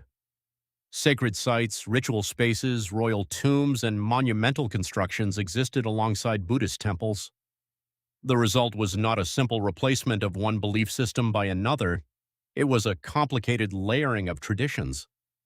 That makes the archaeological landscape particularly difficult to interpret. A structure may have served political, religious, ceremonial, and symbolic purposes simultaneously. A royal burial mound was not merely a tomb. It could express ancestry, status, authority, memory, and perhaps a ruler's relationship with the sacred order. The stone structures associated with some Asuka period tombs are especially intriguing. The famous Ishibutai Kofun, for example, contains enormous stones forming a chamber whose original mound has largely disappeared. How were such stones transported and positioned? The basic engineering principles are understandable: manpower, timber, ropes, ramps, and careful planning. Yet understanding the mechanism does not diminish the achievement. The stones remain a physical reminder of how much labor ancient political systems could mobilize. And here, the Asuka-Fujiwara sites become connected to a broader mystery. How did a relatively young centralized state acquire the organizational capacity to build monumental structures, establish planned capitals, support religious institutions, maintain roads, collect resources, and administer territory? The answer lies partly in political reforms traditionally associated with the 7th century, including efforts to strengthen royal authority and create more systematic forms of administration, but historians continue to debate the precise pace and extent of these changes. Later chronicles provide valuable information, yet they were compiled after many of the events they describe and were shaped by the political concerns of their own time. Archaeology sometimes complicates the written narrative. A palace foundation may not align perfectly with expectations derived from historical texts. A settlement pattern may reveal that political change was less sudden than later accounts imply. A newly discovered object can force scholars to reconsider how centralized the government really was. This is where the mystery becomes especially compelling. The Asuka-Fujiwara landscape does not represent a civilization appearing fully formed. It records experimentation. Political authority was being reorganized. Urban planning was being tested. Religious institutions were expanding. Foreign models were being adapted to local circumstances. And capitals were repeatedly redesigned. Perhaps the shifting centers were evidence of instability. Perhaps they reflected deliberate political renewal. Some theories have even suggested that certain relocations were connected to ritual concepts concerning purity, death, or the symbolic renewal of royal authority. Such ideas have a place in scholarly discussion, but they cannot explain every move of the capital with certainty. The archaeological record remains stubbornly incomplete. Many structures have disappeared beneath later settlements and agricultural land. Wood decays, buildings are rebuilt, roads vanish, political landscapes are transformed by centuries of reuse. What survives is therefore only a fragment of the original world. And perhaps the most elusive question concerns the people who live beneath the authority of the court. Official chronicles preserve the names of rulers and major political figures. Archaeological remains reveal administrative systems. But the daily voices of farmers, laborers, craftsmen, servants, soldiers, and lesser officials are far harder to recover. Who carried the timber? Who fired the roof tiles? Who carved the stone? Who lived beside the palace while its walls were rising? The capital's grandeur depended upon thousands of people whose individual identities have mostly disappeared. Today, the Asuka-Fujiwara landscape can seem tranquil. Rice fields, wooded hills, village roads, and archaeological sites scattered across a countryside that gives little impression of political upheaval. Yet beneath this peaceful surface lies the memory of a formative age. A kingdom was learning how to become a state. A court was turning landscape into administration. Foreign ideas were being reshaped into local traditions. And capitals were being built, abandoned, and rebuilt in pursuit of an ideal that may never have been fully achieved. Perhaps the deepest mystery is not hidden beneath a single ruin, it is contained within the transformation itself. What compelled the rulers of Asuka to reshape their world so radically? And when they looked upon the ordered streets of Fujiwara, did they see the beginning of a permanent new order, or merely another stage in a political experiment that was already destined to move again? The planned avenues of Fujiwara remind us that ancient power could be expressed through geometry. Streets aligned, institutions arranged, authority given a physical address. Yet, long before such capitals appeared in Japan, another city had already discovered a different way to make power endure, not through monumental avenues, but through clay, ritual, and writing. In southern Mesopotamia, where the landscape opens into the vast alluvial plain of modern Iraq, the ruins of Nippur rise as a broad, weathered mound beneath an immense sky. There are few dramatic towers remaining. Much of what once stood here has dissolved into earth. But Nippur was never an ordinary city. For more than 3,000 years, it was one of the most important religious centers of ancient Mesopotamia, closely associated with Enlil, one of the most powerful gods in the Sumerian and later Mesopotamian pantheons. Kings might rule elsewhere. Armies might conquer distant territories. Dynasties could disappear. Nippur endured. Its importance was not primarily military, it was sacred. The heart of the city was the Eker temple complex, regarded as the earthly dwelling of Enlil. In Mesopotamian thought, Enlil was associated with authority, wind, destiny, and the ordering of the cosmos. His sanctuary at Nippur possessed a significance that extended far beyond the city's immediate population. This created a peculiar relationship between religion and kingship. A ruler could conquer a territory, but legitimacy required something more. Royal inscriptions repeatedly emphasize relationships with the gods, and Nippur's sanctuary became one of the places where political authority and divine approval intersected. Why would kings who governed hundreds of kilometers away invest resources in a city they did not necessarily use as their political capital? Because Nippur represented something that a palace could not manufacture: sacred legitimacy. The archaeological record makes this remarkably clear. Excavations at Nippur have uncovered temples, administrative buildings, houses, streets, workshops, and enormous quantities of written material. Among the most important discoveries were thousands of clay tablets recording everything from literature and religious texts to contracts, administrative transactions, school exercises, and everyday correspondence. These tablets change the character of the ruins. A mound that might otherwise appear silent suddenly becomes crowded with voices. A student copying a difficult sign, a merchant recording a transaction, a scribe calculating grain, a priest documenting an offering, a family negotiating property.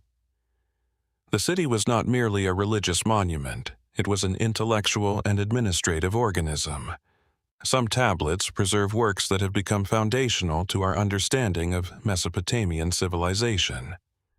Literary compositions, hymns, myths, and scholarly texts demonstrate the extraordinary sophistication of the scribal culture associated with Nippur. Yet, writing also introduces a new mystery. Why did so much knowledge survive here? Part of the answer is accidental. Clay is remarkably durable. A document written on wet clay could survive for thousands of years if fired or buried beneath later destruction layers. What was intended as a temporary administrative record could become a permanent archaeological archive. A forgotten tablet may therefore preserve a moment its author never expected anyone to read. That thought is strangely intimate. Someone pressed a reed stylus into clay. The marks were made quickly. The tablet was put aside. Centuries passed, and eventually the same marks were held in the hands of modern archaeologists. But Nippur also contains a deeper uncertainty: the relationship between the physical city and the sacred world imagined by its inhabitants. The Ikur was more than a building. It was believed to be a point where the divine and human realms intersected. Rituals, offerings, processions, and ceremonies reinforced that connection. To modern eyes, the temple can be approached as architecture. To its ancient worshippers, it was something more profound. It was a living center of cosmic order. The distinction is essential. Archaeology can identify walls, foundations, altars, objects, and inscriptions. It can reconstruct sequences of construction and destruction. It cannot recreate the experience of standing before the sanctuary believing that the destiny of kings and kingdoms was connected to the divine presence within it. Nippur's history also refuses to follow a simple pattern of rise and fall. The city was occupied across many periods, including the early dynastic, Akkadian, Ur-III, Old Babylonian, and later eras. Political control changed repeatedly, yet the sacred importance of the site allowed Nippur to retain a remarkable continuity. Even when empires changed, the city remained relevant. This raises an intriguing possibility. Perhaps Nippur survived politically because it was not primarily political. Its greatest power came from being indispensable to the religious imagination of Mesopotamia. Kings who might otherwise have competed with one another could still have reasons to honor the sanctuary, and that made the city unusually resilient. There are, however, moments when the archaeological record becomes less comfortable. Nippur was not immune to destruction. Buildings were demolished. Temples were rebuilt. Political upheavals left their traces. Some layers contain evidence of abandonment or disruption, although the causes cannot always be attributed to a single dramatic event. Later traditions sometimes transformed the city's history into stories of divine displeasure, catastrophe, or cosmic conflict. Such traditions are invaluable for understanding ancient beliefs, but they should not be mistaken for archaeological evidence of supernatural events. Still, the coincidence between political turmoil and religious interpretation is fascinating. When a city suffered, its inhabitants did not necessarily see the event as random. A destroyed temple could be interpreted as a sign that the divine order itself had been disturbed. A king's failure might be explained through divine judgment. A city's recovery could become evidence of restored favor. In this world, history and theology were not separate categories. They were intertwined. Nippur also complicates our understanding of what an ancient city could be. It was not simply a place where people lived. It was a repository of memory, a center of education, a religious authority, an administrative hub, a symbol recognized far beyond its immediate walls.